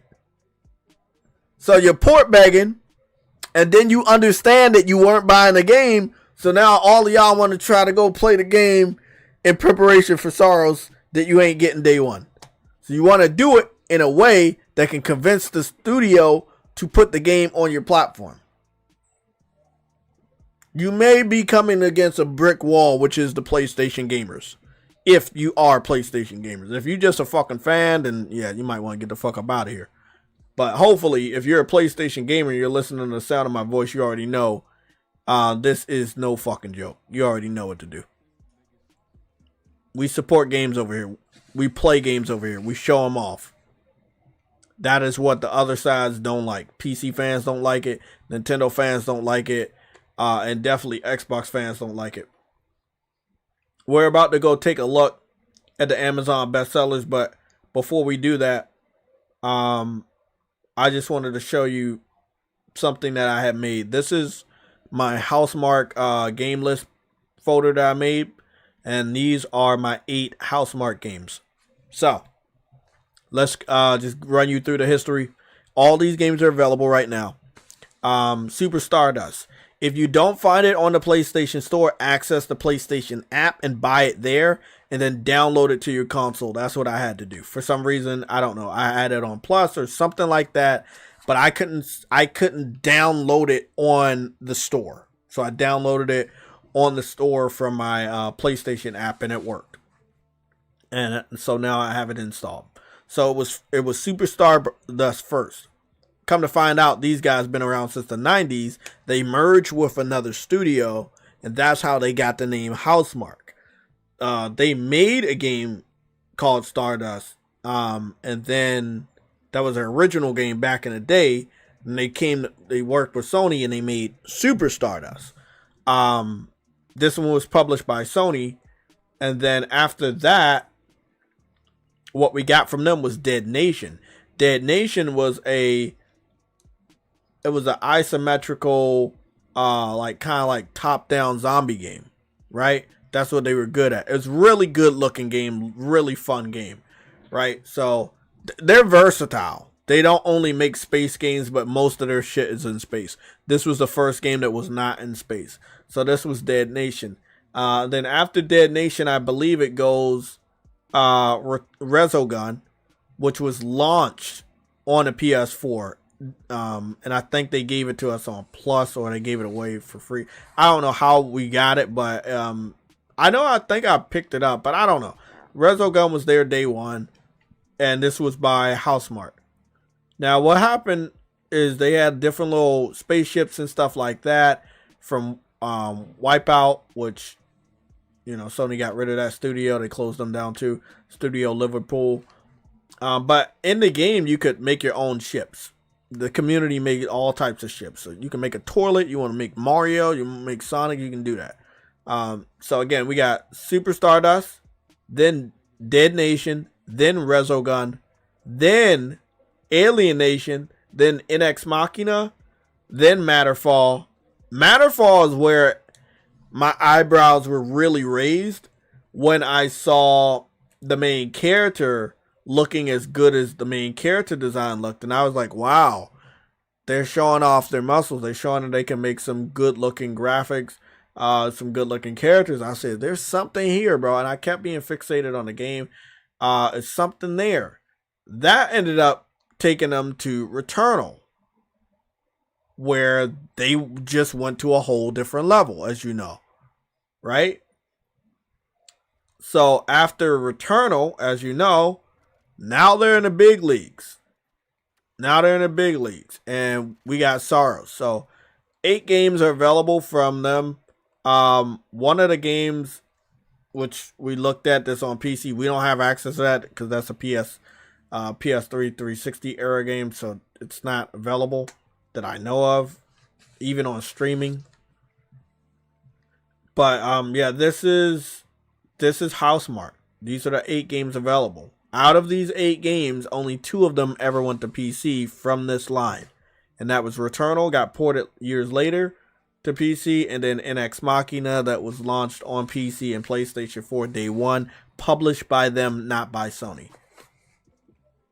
If you take those two out the way, Super Stardust, Resogun, Dead Nation, Alien Nation, Matterfall, and SAROS are not available on PC. Again, if any PC fan are telling you that this studio is PC centric, they're not. They never were. And we looked at the 3 games that they put on PC. So yeah, they have more PlayStation exclusive games on PlayStation consoles than games that they ported to PC. That's a fact. And I own all of them. Every last one of these games are owned. And all of them are now installed. Every last one of these games are installed on my hard drive or my external hard drive for my PS4 or my PS5. That's a fact. So again, when PC fans like, oh, we're supporting it. No, you're not. Because if you didn't buy these, you didn't support the studio. You don't know them. You don't know where they came from and where they're at, bro. This right here, this little pixel ship, that's where they started, bro. That's where they started. PlayStation helped them get to that level. Award-winning status. Now we got a banger coming over here. Be proud of the fucking platform. Be proud of the fucking games. Be proud of the money that you spent on the game to get this studio on this level. I am. Because I know where the fuck they came from. I played these fucking games. I saw that spark when Alien Nation and Matterfall started like looking really good. I was like, oh shit, man. These dudes, they got some talent over here. We got Returnal. It was a fucking rap. You knew what they were capable of. PC fans want what we got because they don't want us to have it. That's it. They don't want us to have it. Even though we're the reason why they got acquired. We're the reason why they greenlit SAROS. It wasn't the money they made from PC. It was the money they made from the PlayStation community. It was always the money they made from us. Let's go take a look. Let's go take a look over on the pre-orders for the PlayStation Store, which will be a part of the SAROS coverage. I know the SAROS coverage is a lot. I'm going to probably have to cut up some timestamps for the SAROS coverage, but it is what it is. It's worth it. This stuff needs to be said. It needs to be broken down like this. You need to see the visuals. So here we go. This is the pre-orders for the PlayStation Store. As you can see, for the United States of America, number 1, what we have is Assassin's Creed Black Flag Resync, the Deluxe Edition. Right behind it is SAROS, the Deluxe Edition, which is purchased. And after that, it's 007 First Light Standard Edition. Then the Standard Edition of Assassin's Creed Black Flag Remastered. Lego Batman Deluxe Edition. The Standard version of SAROS. Invincible, the Deluxe Edition. Diablo, the Standard Edition. Diablo, the Ultimate Edition. The Standard Edition of Invincible. Then the Deluxe Edition of Diablo. What the fuck? Then NT.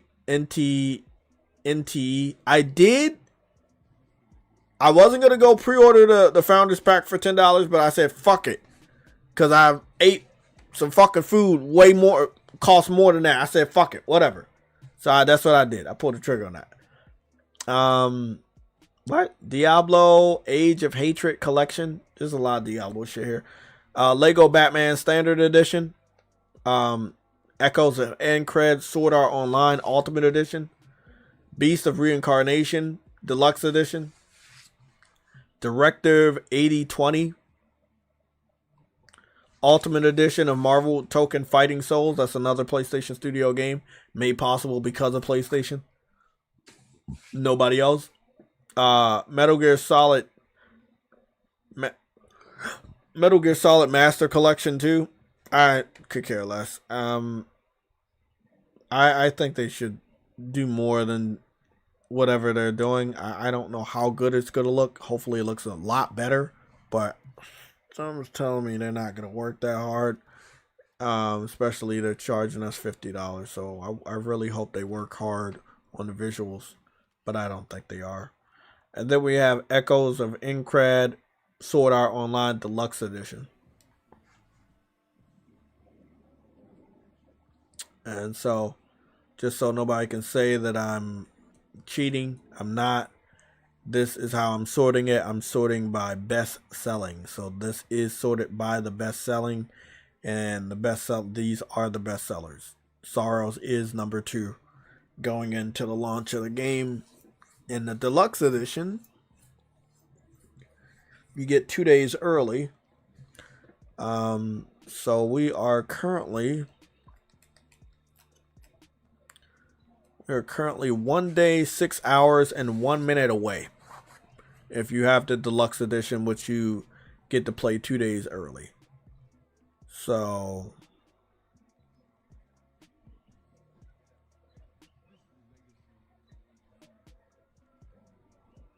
I played on Tuesday?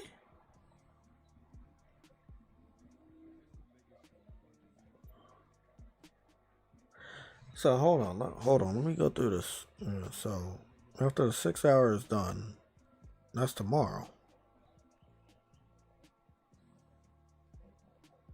So then me and tomorrow, that's 1 extra day. So Tuesday. So it's Tuesday midnight, right? I think that's what it is. So we get to play it Tuesday midnight. So the midnight of Monday going into Tuesday. So I work Tuesday because I'm off 3 straight days.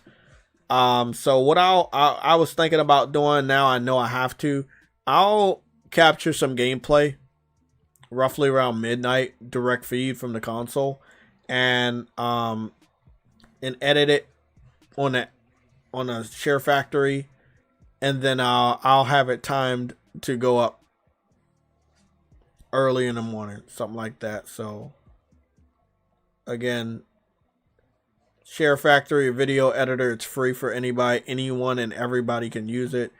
A lot of people customize their videos with Share Factory, a lot. So it's not a small time thing. Everybody uses it. They even make YouTube videos like if you got the camera and shit. So it's dope as shit. So that's what I'll do. I've already done that before and gave you guys some 4K HDR 60 frames per second footage, real clear shit. So that's what I'll probably do. Cause I was like, man, is it midnight on Tuesday going into Wednesday, or is it Monday midnight going into Tuesday? It looks like it's gonna be Monday midnight going into Tuesday. So yeah. Yeah, if you want to get the deluxe edition, which is $80, is only $10 more. You get it 2 days early, and you get 3 PlayStation skins, like PlayStation featured skins. One from God of War, one from Returnal, and another one from Ghost of Yotai. Okay, so with that being said, we're done with the SAROS part, but we are going to go talk a little bit more about SAROS anyway, in the form of the Amazon bestsellers checkup, which we do on this channel quite a bit. Then we're going to go talk about the future of Xbox exclusives. So let's go see what SAROS is doing physical. I think that a lot of the sales from SAROS are going to be coming in digital. That's just me. I don't know why, but I didn't see a steelbook or anything. I don't know if they even announced the collector's edition or anything. I'm a big PlayStation gamer, right? But Sony's done stupid shit. And one of the things I think they've done that's really, really bad is the marketing for SAROS. I think they've shown that they can do really good when they really want to. Like, for some stupid ass reason, when it comes to Concord or Marathon, they go out of their fucking way to market those games that are certified failures. But for some weird reason, they want to market those games. When it comes to Helldivers, at launch, no marketing, no controller, none of that shit. When it's coming to SAROS, they're doing bare minimum. Bare minimum. So, I don't like that.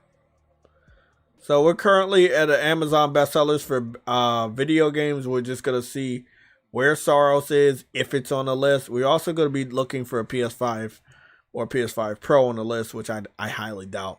Nintendo Switch 2 is still number 6, which is makes it the first gaming console or the best-selling gaming console on Amazon.com right now.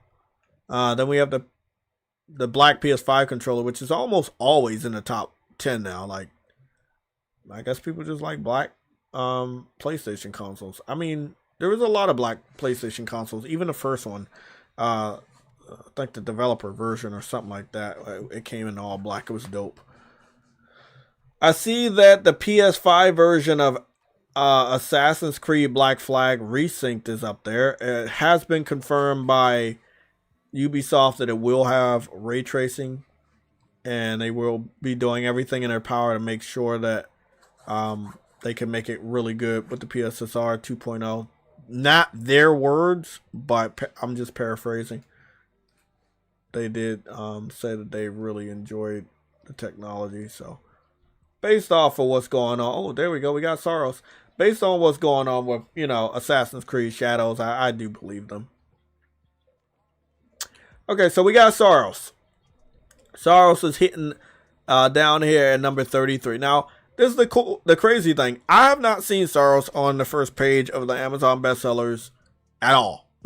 Like, ever. And we've known about the game for a while, and the pre-orders have been open for a while. So those reviews are really boosting SAROS. And it's sitting at a nice number 33. That's pretty damn good. So again, we're just scrolling down. There's another black PS5 controller right there. Yep, it's sitting at 33 on page 1 of the top 50 of the total 100 for the Amazon bestsellers for the video game section. That's pretty damn dope. Oh shit. Oh shit. Look who is a bestseller. Look at that. Look at that right there. Look at that. Y'all see that? The PS5 Pro is a bestseller. It's a certified bestseller. Let me make sure.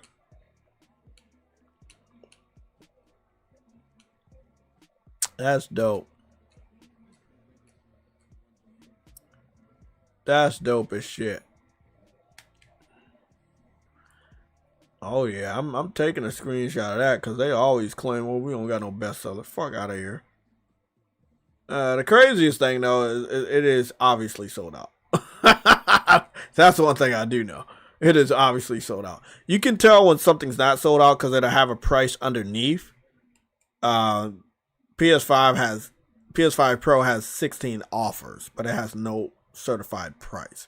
It has offers from $899, but it does not have a price. Looking for that big price, so it's still sold out. I'm gonna tell you right now, if you don't own a PS5 Pro, the closer we get to the end of the year, it's gonna be very difficult to secure one. If I was you listening to the sound of my voice, I would try to get one. It's gonna be very, very difficult to secure a PS5 Pro. So we have it seems to be a normal PS5 right here, 1 terabyte. It's sitting at number 60. And that's probably because, again, it's sold out again. They are having a very difficult time keeping PS5s in stock at Amazon.com. And that is not, I'm not hyping that shit up at all. Over the last 2 weeks that I've kept track of it, it's always been sold out. 3 weeks for the PS5 Pro. The week before last, I found out that it was sold out. I don't know when they ever put it back in stock. They got offers from third parties, but you know, I'm talking about Amazon.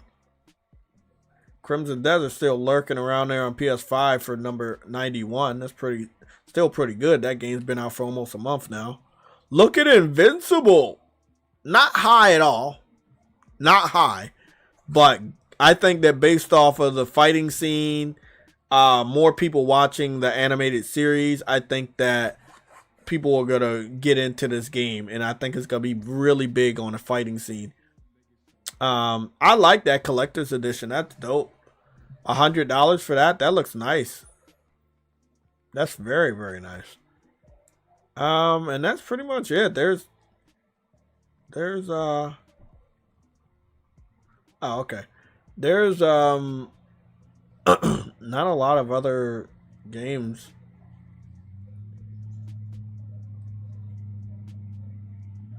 I see 007. I've already given my opinion, but I'll do it again because people love opinions. I don't think that 007 is going to do well. And if it does do well, it is based off of nostalgia. I think that once people play the game and see what it looks like when they own it, they will find out that I was right. As much as I love 007, I don't think this is going to be the best 007 game as far as story and the integrity of the ID. Wait up, did I say that right? The integrity.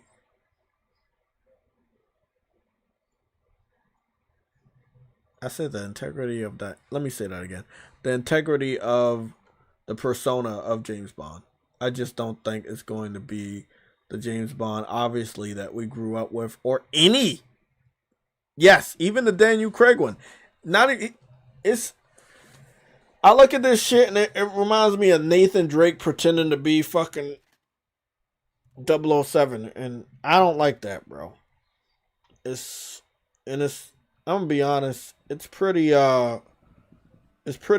too modern for me, man, for that modern audience shit. It's a little bit too modern. If I'm buying a game, why am I buying a game that's catered to a completely different generation? That's fucking stupid. So yeah, I won't be picking it up. Okay. So what we learned here from the Amazon bestsellers, just on the whole section before we go to the PS5 section, is that SAROS is sitting at number 33 on page 1 in the top 50. The PS5, normal PS5, is sitting at number 60 on page 2 in the top 100, and that's because it sold out again. I am not saying it sold out because of SAROS. Also, MLB The Show, I never see this game trending for Switch or Xbox. Maybe my eyes are fucked up or something, but I never see that shit trending for Xbox or Switch. But I saw from the Circana data that this game sells a lot and makes a lot of money, and I would assume that the majority of all of that money is coming from the PS5. Again, I still don't understand why they're still making the game multi-plat when we know it doesn't make money on other platforms, but hey, it is what it is. So I'm about to go to the PS5 section and see the condensed how good these games are doing for PlayStation. So let's go take a look. Obviously, we got the legendary Black Controller. Number 3 is Assassin's Creed Black Flag. And then, right here, number 6 is SAROS.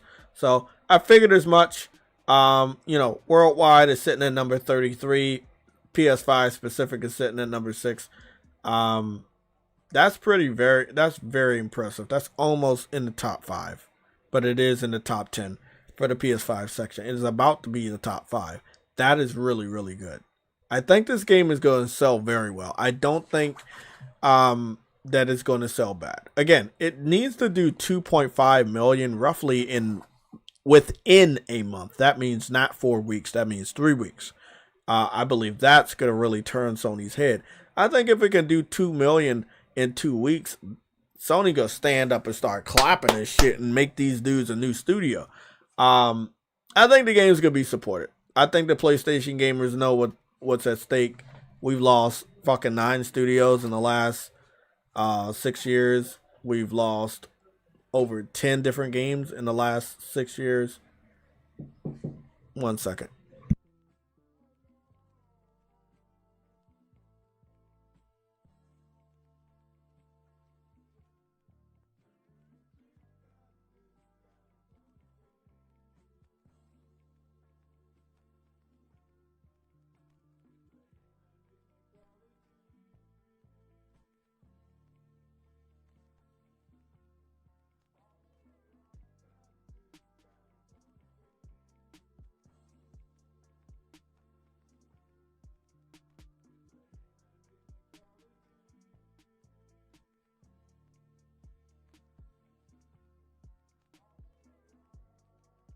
Okay.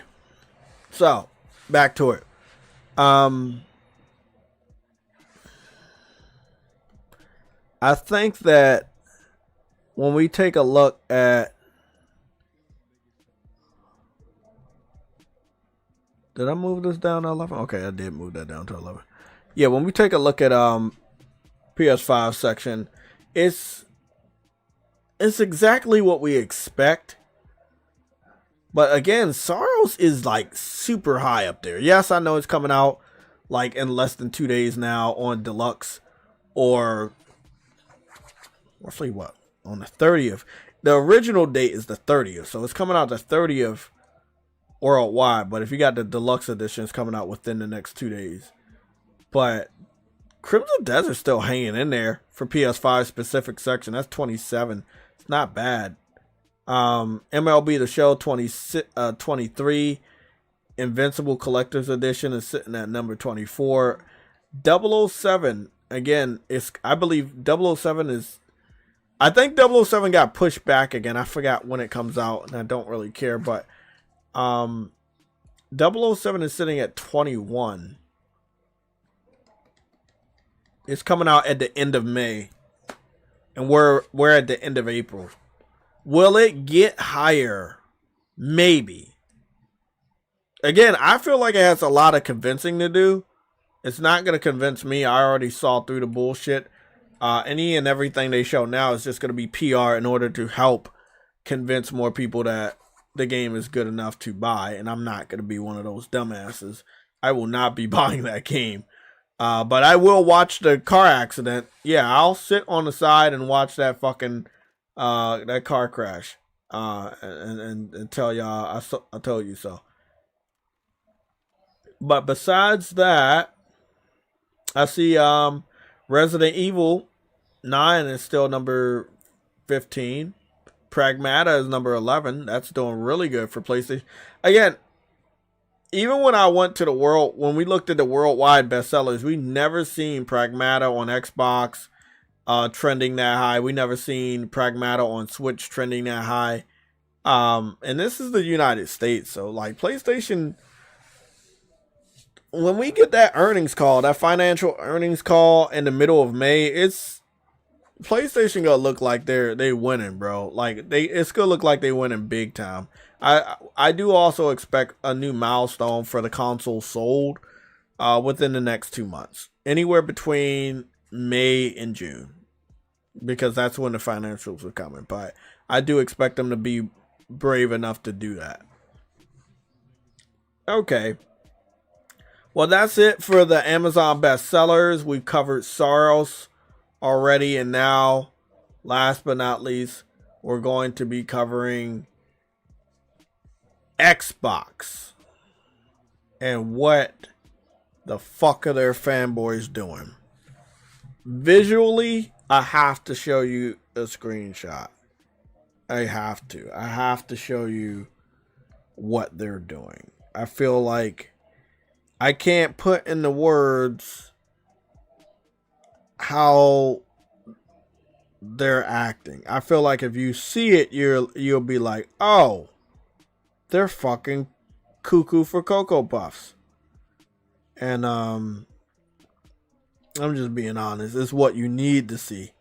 If I say what they did, you'll be like, Oh, I need that image. That's not related to the craziness, but it is related to the optimism. A lot of old school Xbox fans believe that Xbox, and I quote, is back. And I don't understand how I see them being back if they're still getting less sales than PS5 when it comes to software, less sales when it comes to hardware. Like, how is Xbox back if you're selling less software games and less hardware consoles than the PS5?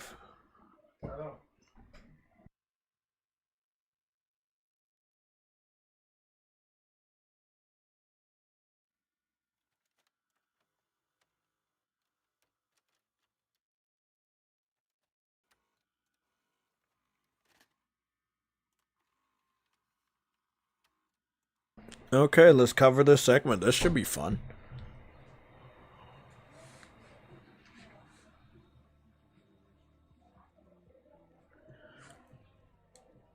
So, I don't really ask you guys a lot of help, but help me. No, I didn't make this. I'm very religious. I didn't make this. I did show this to you guys the other day, but here's a clearer image. Um, help me understand. Help me understand.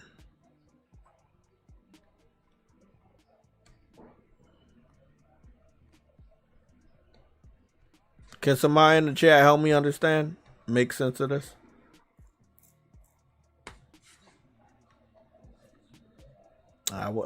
I'm waiting. Someone, please help us get started with this Xbox segment by making sense of this. Tell me how is this even appropriate?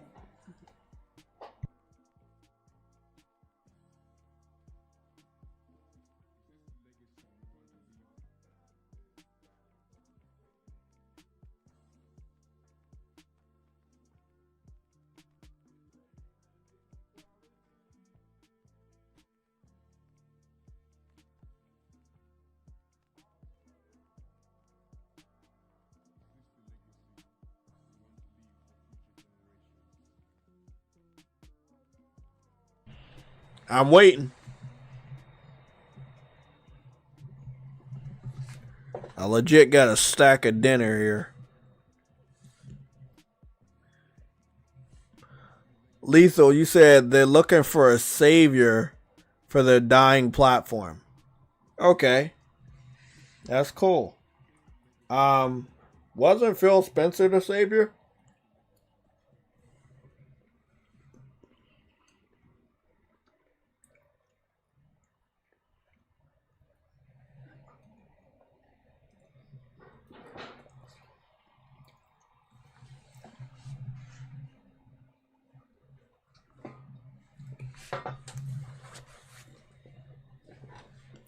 That's some spicy ass rice. Shit.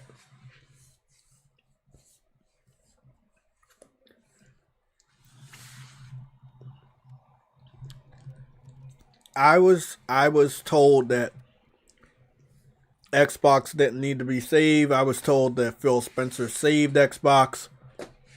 I was told that Phil Spencer was saving Xbox.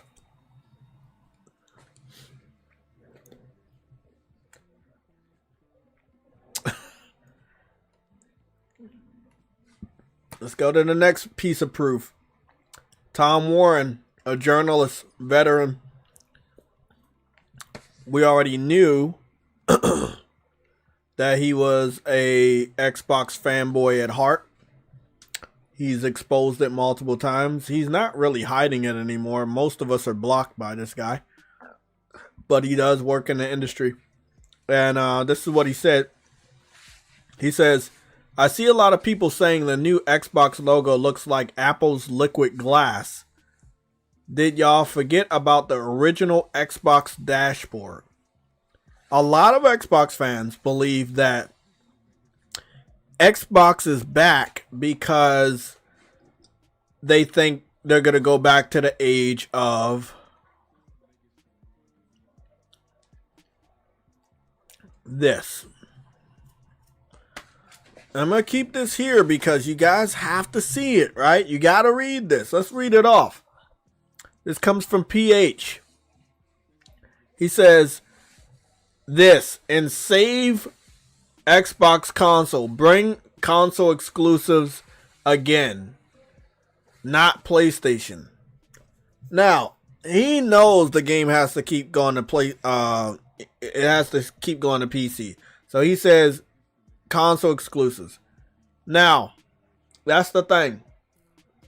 I have like 2 or 3 other screenshots of Xbox fans begging for exclusives to return.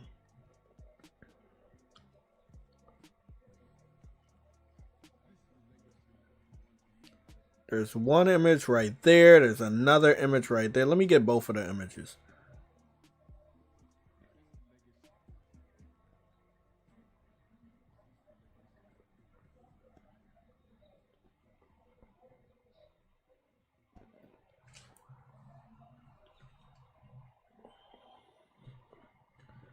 Oh, I didn't properly crop that other one. That's all right.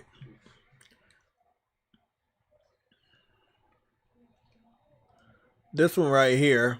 This one says, bring it back. We need balance back in the industry. Okay. These dudes wanted to convince Sony to give up their exclusives to the PC day and date.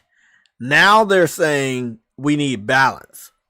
So does that mean that the PC strategy for PlayStation wasn't good, but they wanted to trick Sony into doing something that would be harmful to their company? Because that's what it sounds like to me. So if they knew that that was an instability, that strategy was an instability for Xbox, wouldn't that be an instability for PlayStation's business? Getting rid of all your exclusives and giving it to a third party platform?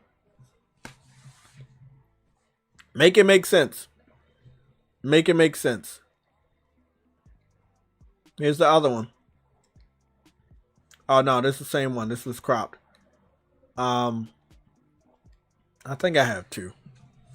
But yeah, so what some Xbox fans are doing, they're running around with the original only on Xbox logo that you saw on the original Xbox boxes for the first Xbox system. Again, when we talk about only on Xbox, it was never put on PC. That's why I don't understand this guy. Again, they're not connected in their strategy. They want exclusives, but some of them are like, oh, okay, it can still go to PC. The others are like, oh, make it only on Xbox. The thing is, will they financially support these games? That's the problem here.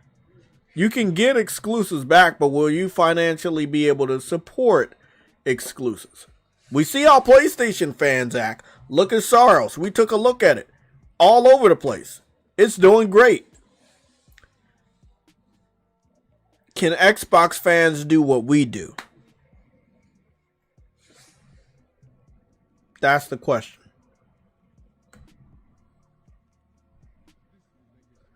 True Witty playing that Starfield 9. What's going on? I'm good. I saw you playing Starfield for 9 hours. I didn't want to bother you. That's bullshit. You know it. I did see you playing it though.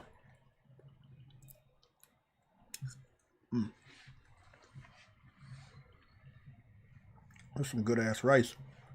So, sorry guys, I gotta eat. I'm not waiting. I'm not gonna let this food go cold.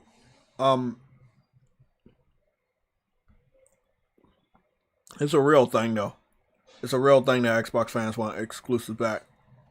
Of course it is.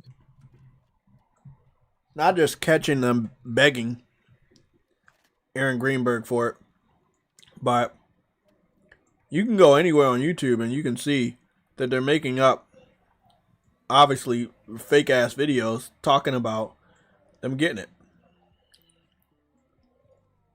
Let's go take a look at Call Eastwood.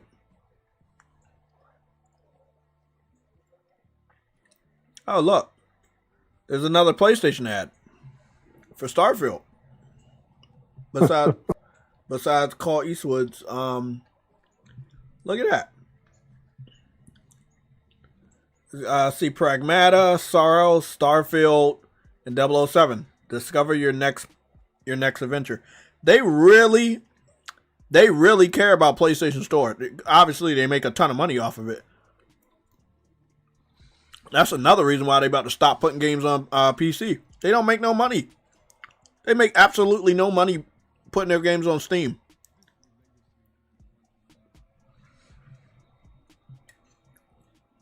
They don't make no money putting games on Steam. They lose money. They got to pay 30%. And their games sell like shit over there at a slow rate. That's another problem.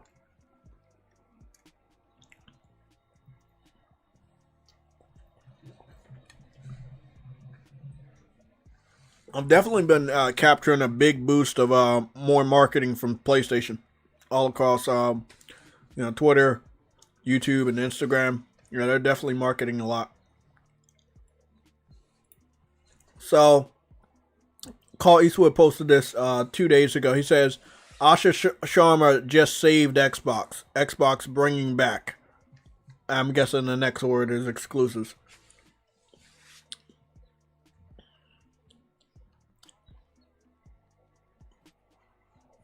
This dude has made, I think, 5 videos with her picture, with her face as the thumbnail.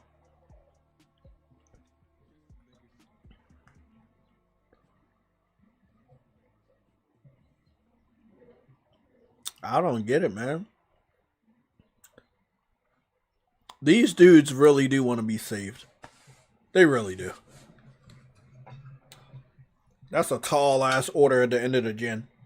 What is it gonna save? We're less than two years away from the next gen. It's not gonna save anything this gen at all. It's not gonna save anything this gen at all, and doubt it's gonna do anything for next gen, because at the end of the day, it's not, these niggas aren't energized.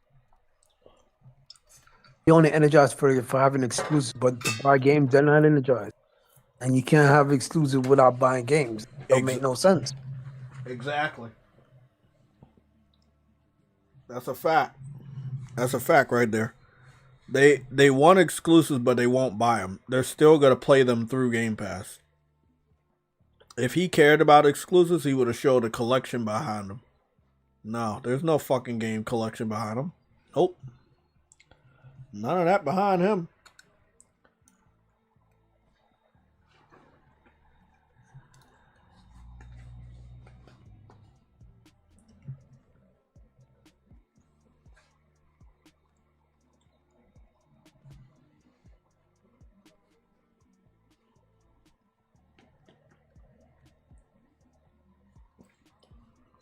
Cult, obviously the worst. But you got Dirk Griggity, you got every other Xbox fan coming out of their fucking caves. Like cockroaches.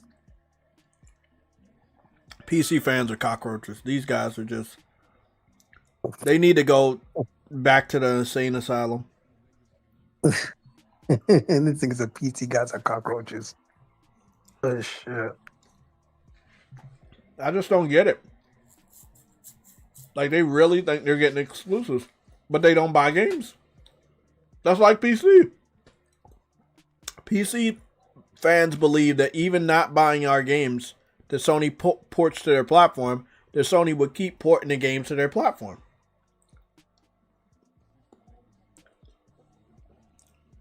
They still believe they still believe that not it's getting PlayStation. Yeah, I just covered a lot of port begging not too long ago, and yeah, they still believe, or they think. Well, I captured something live today. They're playing Returnal at a higher rate than what we captured. They're not trying to support it. Oh my goodness. Yep. Now they call themselves supporting the game.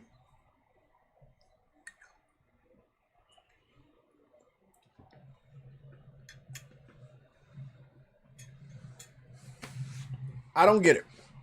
I don't get it. It's simple. They're trying to portray that they actually support, so they can continue getting. It's a crazy The thing to sad do thing, when a game is 3.2 years old. Now you want to support it? The sad thing about it is they get the games at a cheap price and they still support it. I know, because they're cheap.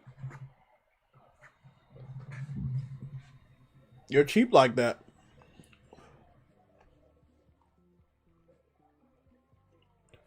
He talking about nothing, and I'm not even listening to him because my shit's muted.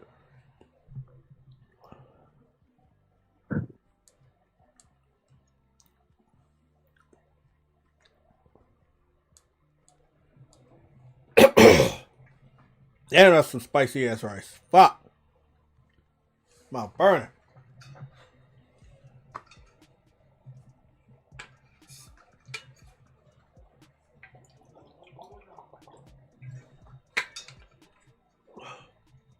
Oh boy.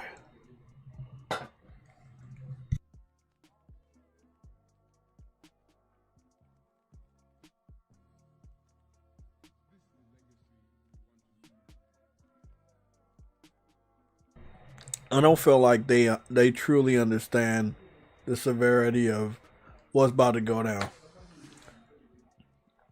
These games, right, are not available for exclusivity this gen. This gen is like 2 years old. Right? 2 years remaining. Mm-hmm. That means they got 2 years to buy games and change their mind. If we buy more of their games than they buy of their own, the investors are going to tell Xbox to continue to be third party.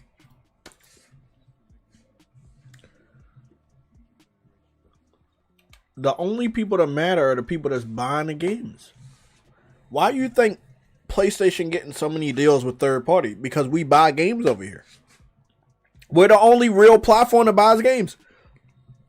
Nintendo fans don't support third party, and most third party games can't run on Switch 2. Xbox fans, you know they don't buy games. PC fans, they pirate everything.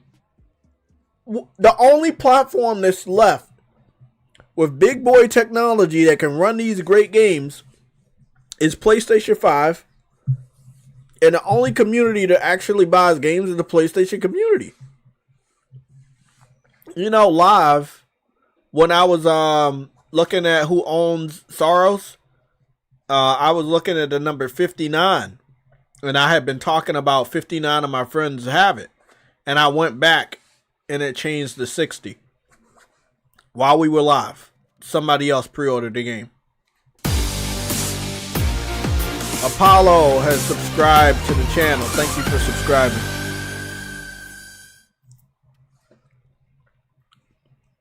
So there's now 60 people on my friends list that own SAROS. That's massive, bro. Because Crimson Desert is at 101. So 101 of my friends own Crimson Desert. And SAROS is sitting at 60 before it comes out. That's pretty fucking good. That's pretty damn good, man.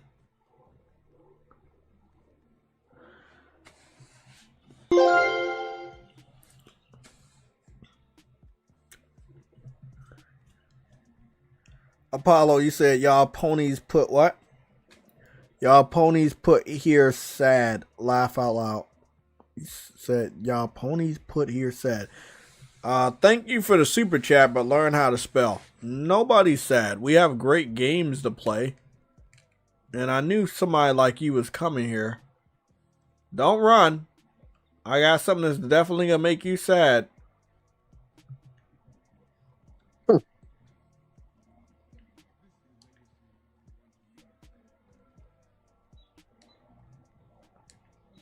Let me make you sad real quick, buddy. Let me help you out.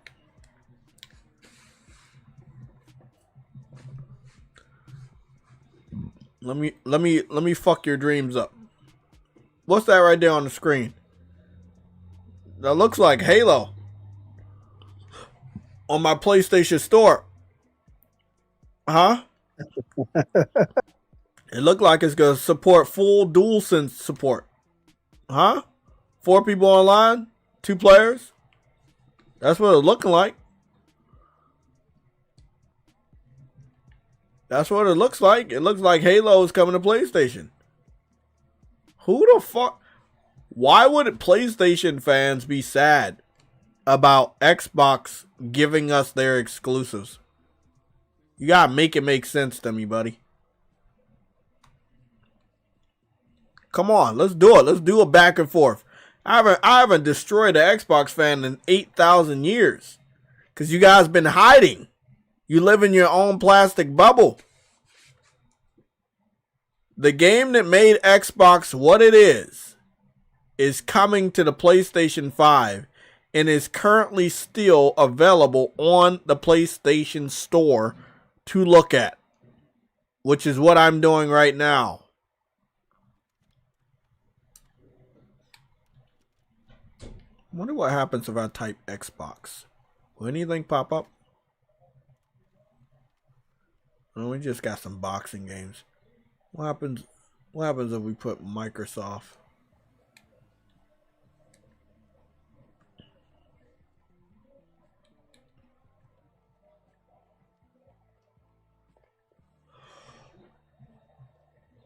Oh shit. You put Microsoft, we get Microsoft Flight Simulator, we get Grounded, we get Pentiment. Those were the first wave of games. I don't know about the other ones. But I know there's a way to like make all of them pop up. Obviously, we got Forza 5. Nobody cares about that one. 6 might be much better, but we have to see what it looks like when it runs on PS5. Oh, it's already announced. Oh shit. Look at that. Look. It's already announced. It's coming over. Yeah. Look at that. Yeah, 46, yeah, 46 Look at that. My God. Y'all don't want to fuck with us. Y'all sit y'all dumb asses down somewhere. You do not want to fuck with PlayStation fans. Don't fucking do it. You see me fucking crying? I got a big ass smile on my face. Cause y'all, all your games are coming to my platform. The fuck out of here. Who the fuck's crying, bro? We laughing at you. You guys are begging your own company to keep games off of our platform, and they're not listening. Don't do it, man. I've destroyed PC fans that think that they know better than me. Don't fucking do it. Don't embarrass yourself. I want you to, but don't embarrass yourself. It's way too fucking easy. If this was like fucking 8 years ago, maybe you had a chance when you guys had a few exclusives. But don't fucking do this. Don't do this. Actually, Game Pass been out for 10 years now. Roughly around 10 years. It's about to have its 10-year anniversary soon. They've been putting games on PC for a while though. Yeah. I think since 2016, if I'm not mistaken. Not day and date though. But maybe day and date. I think Quantum Break was the first day and date title. I could be wrong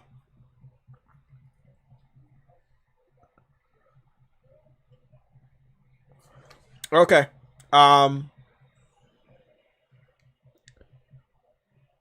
Oh, so he's a PC fuck nigga. What did he say? He says not an Xbox fan. Oh, you're a PC dude? That's not who I was talking to. He's the only one that said not an There's a Xbox. dude called Apollo. He must be talking to somebody in chat. I wasn't talking to that guy. I don't even know who he is. Lucy Scott, you said, remember the devs stated the PS5 port wasn't ready or it would have been day and date like Fable and Halo. Ooh, yeah, that's right. That's right, they did say that. Let's go take a look at some path ray tracing real quick. Now first, we're just going to go take a look on YouTube and see if anybody's talking about it.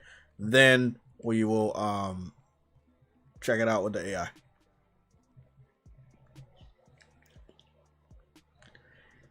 EA F1 2025 Path Ray Tracing PS5 Pro PSSR 2. No, that's not what we're looking for. 5 months ago. Ultra realistic graphics, ray tracing 5 months ago. F1. So that's what we're looking for. We're looking for path ray tracing for F1. We got some stuff from. Nope, that's PC. So I'm gonna go back to my research. Lucci had sent me this information, and the information came from Zubitech. Zubitech didn't have a source, so then I checked it with AI, and I didn't finish my research. So let's go take a look at F125 and see what we're looking at. This was an hour ago from the real Levon Carson, but I also know not to get my information from him because he's covering information from an hour ago. So that means he's covering the same information that Lucci gave me from Zubitech that hasn't been verified by the industry yet. I'm going to go and do my research with AI and tell me where that information came from so that we can get a honest answer on this segment. We may have to scrap the whole segment. If nobody else of value is really covering it, then we're going to call it a rumor. Keeping a sharp eye on the tech grapevine, you're tapping into some very fresh and technically impressive rumors. The buzz about EA Sports F125 acting as a pioneer for path tracing on the PS5 Pro is indeed gaining traction, particularly following some deep dive reports from the tech experts at Digital Foundry and a recent GDC presentation. Here is the breakdown of what is currently swirling around regarding EA, the PS5 Pro, and that fancy new version of PSSR, the GDC demo, path tracing at 200 miles per hour. EA recently showcased a technical presentation at GDC titled EA Sports F125 Path Tracing at 200 miles per hour.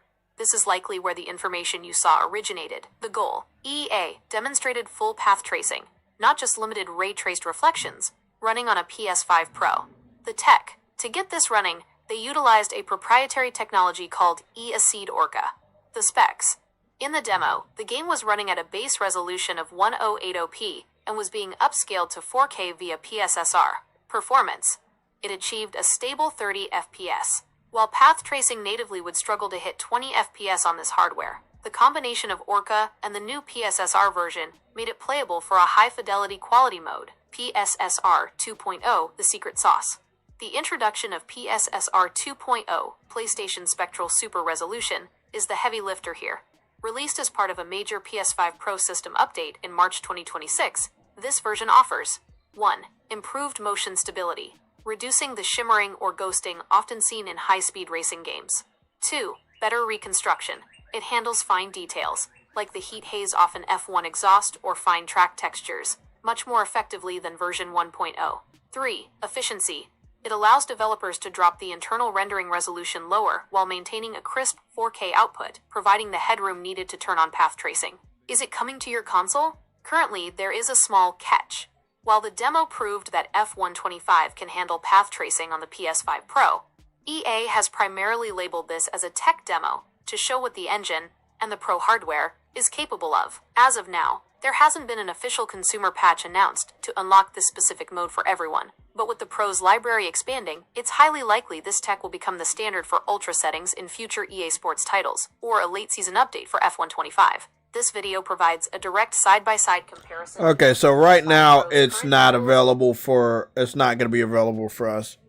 So, we're not really going to go forward covering that segment because there we go. Yeah, it's not for the public. It was a tech demo. But it does confirm that the hardware is capable of doing path ray tracing. It's really up to the developer if they want to add it. Do they have solutions to make it run properly on a console? And I think that they should keep path tracing for the PlayStation 6. From what the specs that I saw for the PlayStation 6, I think it's more than capable of running it. The ray tracing right here looks really good. Looks juicy. It looks good.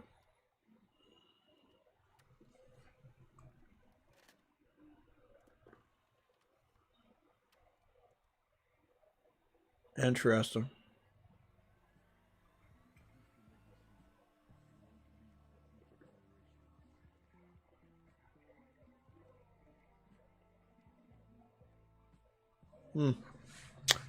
Well, we will see what happens with that. It'll be interesting to see if anybody else is using it.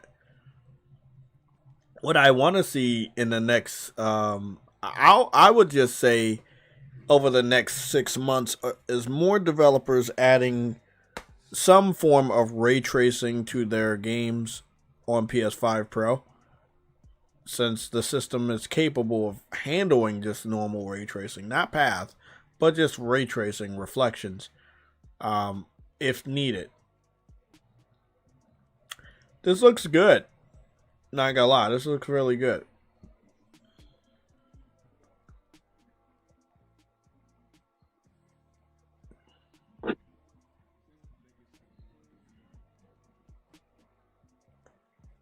I do see a lot of shimmering though on that reflection mirror, so.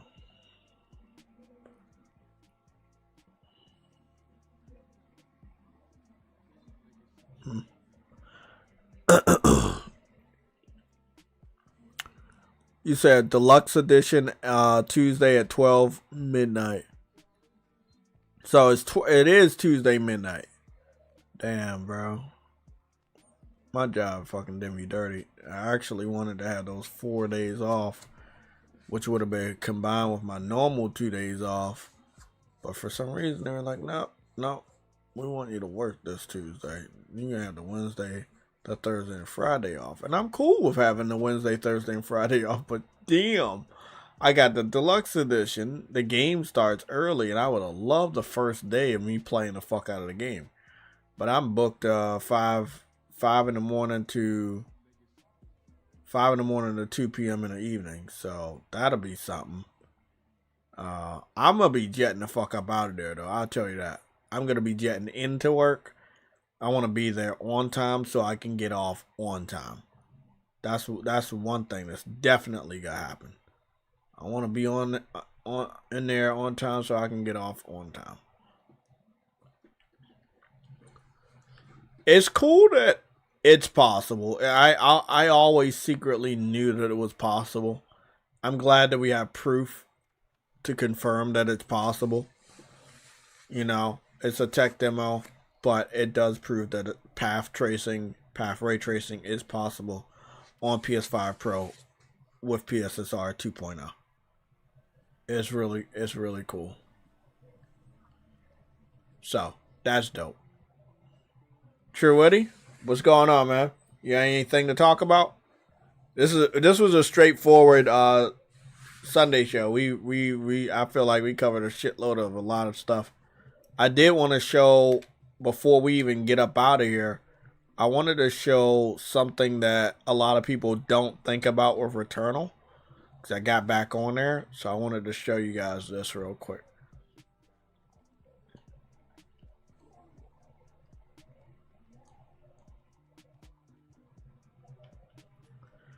So, I had got on Returnal this morning, took some screenshots. The game is clear as fuck. It's clear as water. That 60 frames and that 4K just makes the game soft. It looks great as fuck. No filters here, just me taking the screenshot of Celine. Maxed out on all the gear, as you can see. All the alien tech, from the boots to the arm, everything. Like, I got everything. I boosted everything. So, a lot of people forgot that the game has co-op. I got co-op. All Housemarque games actually have co-op, except for Matterfall. I think Matterfall might be the only one that does not have co-op. But Returnal ended up getting co-op, and here is a little bit of gameplay from when I did a co-op session with somebody else online. Now, they were obviously new a little bit, but they had some tech on. No, mind, they're not new. They had tech. They had the whole tech set. They just had a different outfit. I like this outfit because it looks dope. And I don't look like everybody else with the basic ass astronaut helmet. But yeah, you could play Returnal 100% in online co-op. You know, I got the update when it was about to go to PC. Yeah, when it was about to go to PC.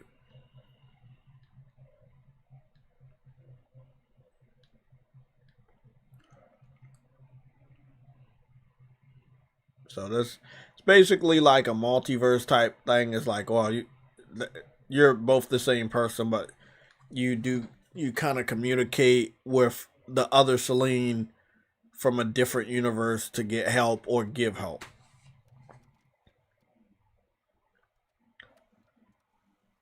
Pretty much like those games. Exactly. But in this case, you're the same person.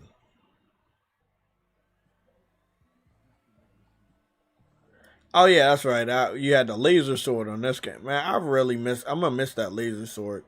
I see he's doing some sort of like a melee shoulder rush attack, which is cool and all. But I miss, you know me, I'm a big melee fan, so I love when a character has a good melee weapon. So I mean, I don't think we've seen everything yet, but yeah, I remember I got stuck down here.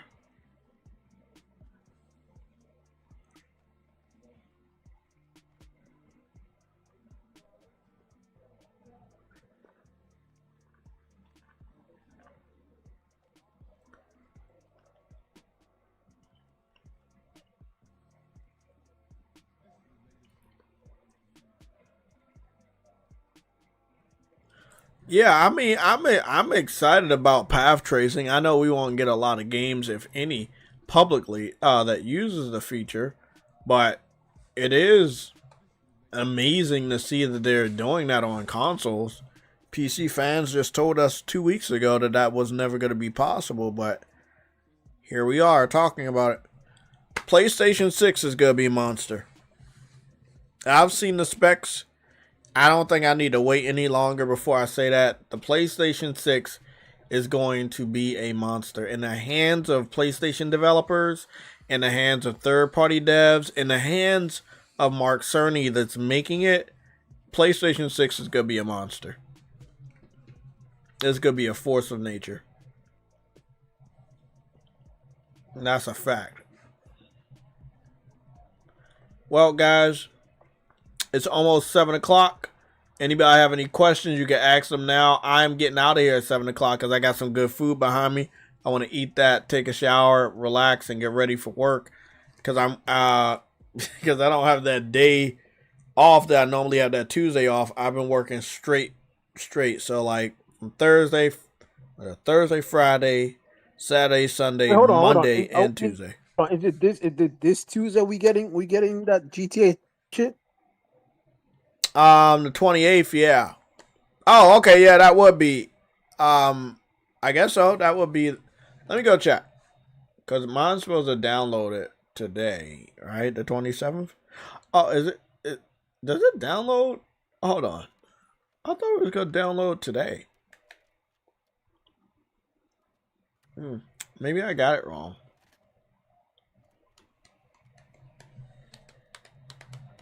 I know it's this week, Truity. Let me get the date real quick. It's the 28th, so it'll be Tuesday. They say this was supposed to download already to my console, but I don't see it. It didn't start downloading. I don't know what that's about. Probably it's late in the probably it's tonight. Okay. Well, I give them the benefit of the doubt. Any questions? Got about 4 minutes before I get up out of here. I'm trying to be more punctual this time. If you haven't hit the subscribe button, hit that button so you can be engaging with us in the chat. If you haven't hit the like button, hit the like button. Reason why I want to tell you guys this, after that monetization scare, just doing a friendly review, I have to start reminding you guys about this, because that engagement lets YouTube know this channel is actually working. So you guys like what we do here. I don't ask you guys for a lot of super chats or anything. We get passive income from the ads and stuff. That's cool. But the least you can do is hit that like button when you come here on a Sunday, on Tuesday. It's going to be a lot of liking, because it's a lot of shit I'm covering this week.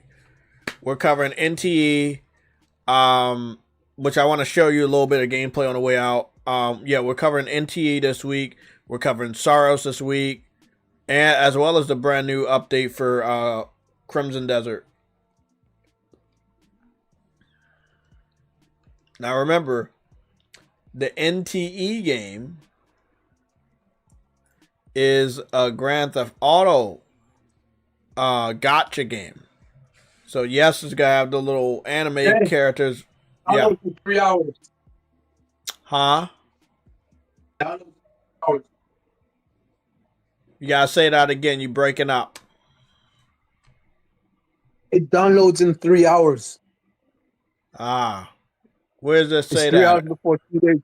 It's because it says 3 hours before 2 days left. Okay. Okay.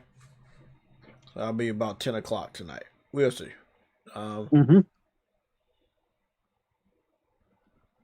So, again,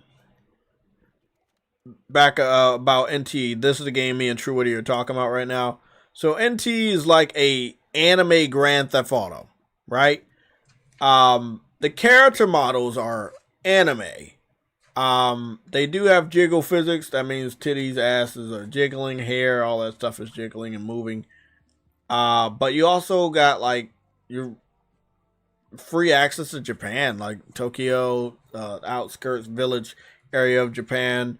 A lot of good scenery that you probably remember from some animes. So yeah, it's crazy. It's crazy. Reflections are gonna be good in this game. 60 frames per second is apparent in this game for PS5 Pro with PSSR 2.0. Ray tracing seems to be only for the PC version unless they give us an update later. But the screen space reflections look really good to simulate ray tracing. But it doesn't look like we're going to have ray tracing day one. I will be doing tests. I will do a I think I will be doing a JTech Foundry live stream for this game. Yeah, which is, I think it'll be the first. Because I just don't believe I'll be able to wrap up a thorough review by like taking all these different clips and editing. It's going to be too much time for myself when I want to make sure I dedicate the proper amount of time to SAROS, since I am going to be off for 3 straight days. So I want to get the most out of SAROS before I have to go back to work, you know.